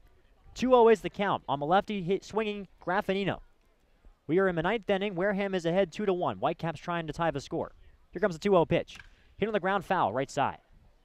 The count is 2-1. Just pounded that one into the dirt on the first base line. Did A.J. Graffinino. The count remains 2 balls and 1 strike. All the Whitecaps are on the top step of the dugout. As we look down on them here, positioned on the third base side. Big spot here in this game. Runner on second base and 2 men out. 9th inning. A.J. Graffinino a chance to be a hero here and tie this game for Brewster. Holding the set is Canine. It's a 2-1 count. Here's the pitch. Swing and a miss. Looked like he was golfing on that breaking ball low. And the count is 2 balls and 2 strikes. Now the Whitecaps down to their final strike here in Wareham. Been a tense game all night. We've seen terrific pitching in this ball game. The hitters have looked off balance from the word go, especially from the bullpen that we've seen for the Gatemen since they came on. 2-2 is the count. And Graffinino will ask for time.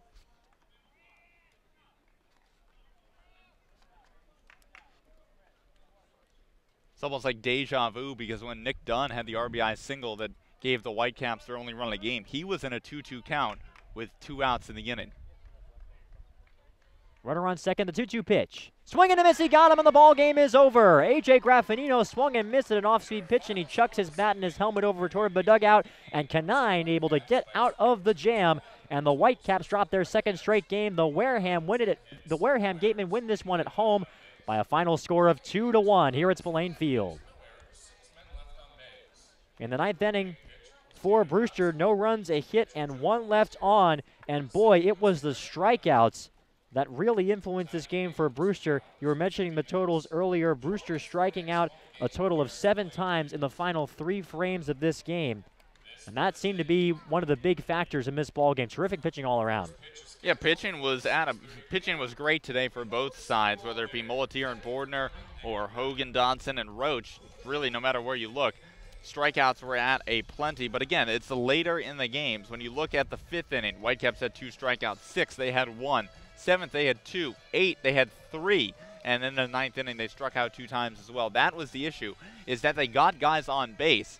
They had plenty of them. It's just when they got guys on base, then they couldn't put the ball in play after that. You look at those later innings. 6th inning, 2 men left on base. 7th inning, 2 men left on base. And then in the 8th and 9th, they left 1 on in each. So 6 men left on base over the final 4 frames. That is not something that is going to be very pleasing to Coach Jamie Shevchik. Yeah, in the game for Brewster, they out-hit. They doubled up in terms of hit the Wareham Gatemen in this game. Brewster with 1 run on 10 hits, and they leave 9 runners on base. For Wareham, 2 runs on 5 hits. They leave 6 on base in this game, and the Wareham Gatemen win it by a final score of 2-1. We will be back after this with the Whitecaps postgame show. We're going to see what that hubbub was about with Jamie Shevchik and the umpires. Maura Sheridan will be seeing if she can talk to the coach and get some words from him on that, and also from our player of the game for Brewster. So we've got plenty more to come here from Spillane Field, but a tough loss tonight for the Whitecaps. They fall to 12-12-1 on the year. Wareham wins it by a final score of 2-1. We got a lot more coming up. Don't go anywhere. You're listening to the Whitecaps Radio Network. Don't go anywhere. The Whitecaps postgame show is coming up right after this. That was huge for us. It's huge for the momentum going into tomorrow. Only on the Brewster Whitecaps Radio Network.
Okay, and we welcome you back to Spillane Field in Wareham. Again, the final score of this ball game, Brewster goes down 2-1, the final score, with Wareham getting the W here today.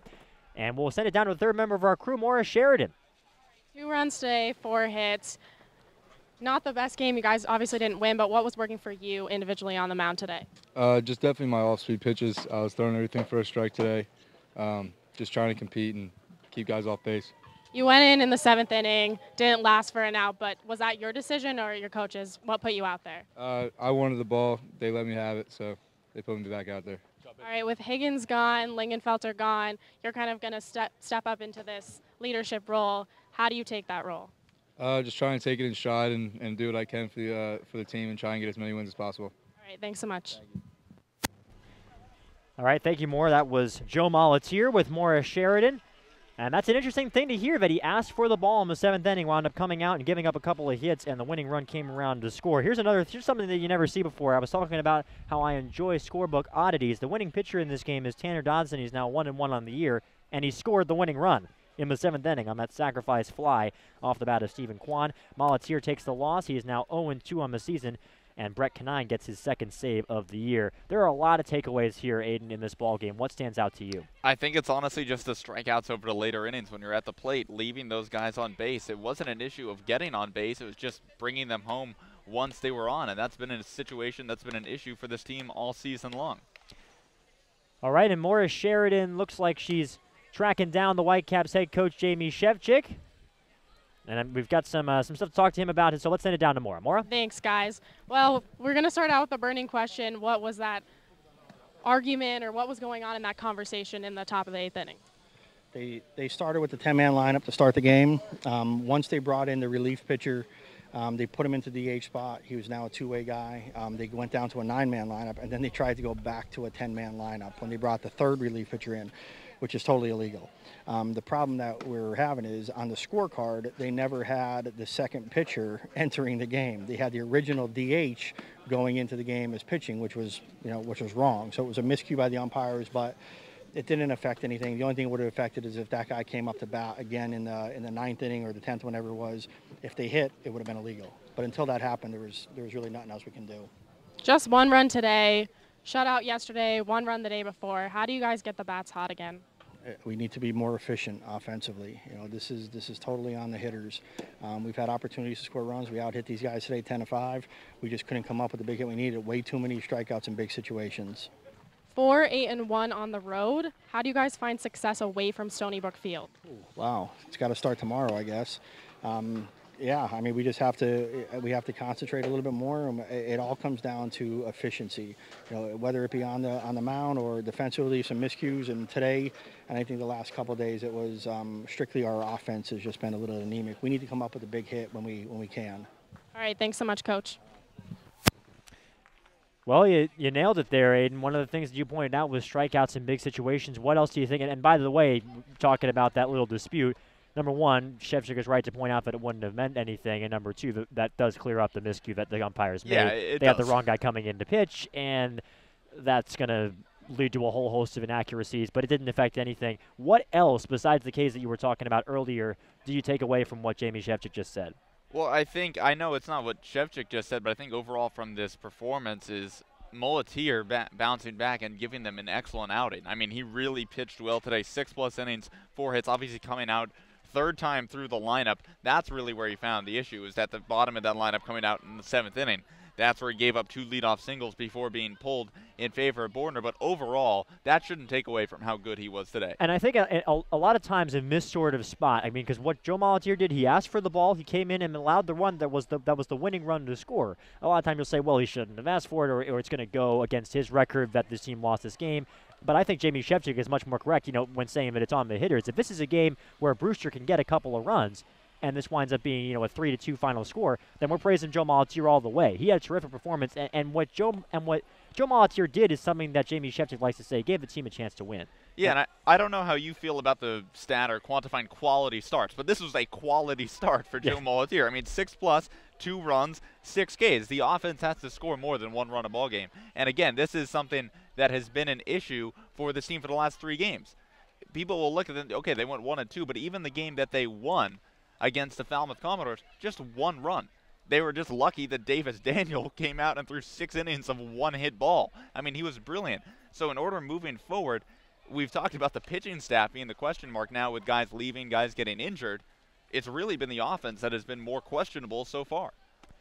And that is, I'm sure, what Jamie Shevchik will be thinking about. The next game for the Brewster Whitecaps is coming up. It is tomorrow. They are heading to Chatham tomorrow. It'll be live from Veterans Field. You can listen in on that game here on the Whitecaps Radio Network. That game will be starting off at 7 o'clock p.m. And Tony Losi, who we were talking about way back at the beginning of this broadcast, is really kind of the ace of staff now for Brewster, will be on the mound. So again, a bit of a late start tomorrow, 7 o'clock from Veterans Field. Tony Losi up against Dan Hammer. Those are the probable starters for Brewster and Chatham tomorrow. And that's the next time you can hear us. Any closing thoughts on this ball game, Aiden? I know you got a lot of them. I still want umpires to appeal to the base umpires more.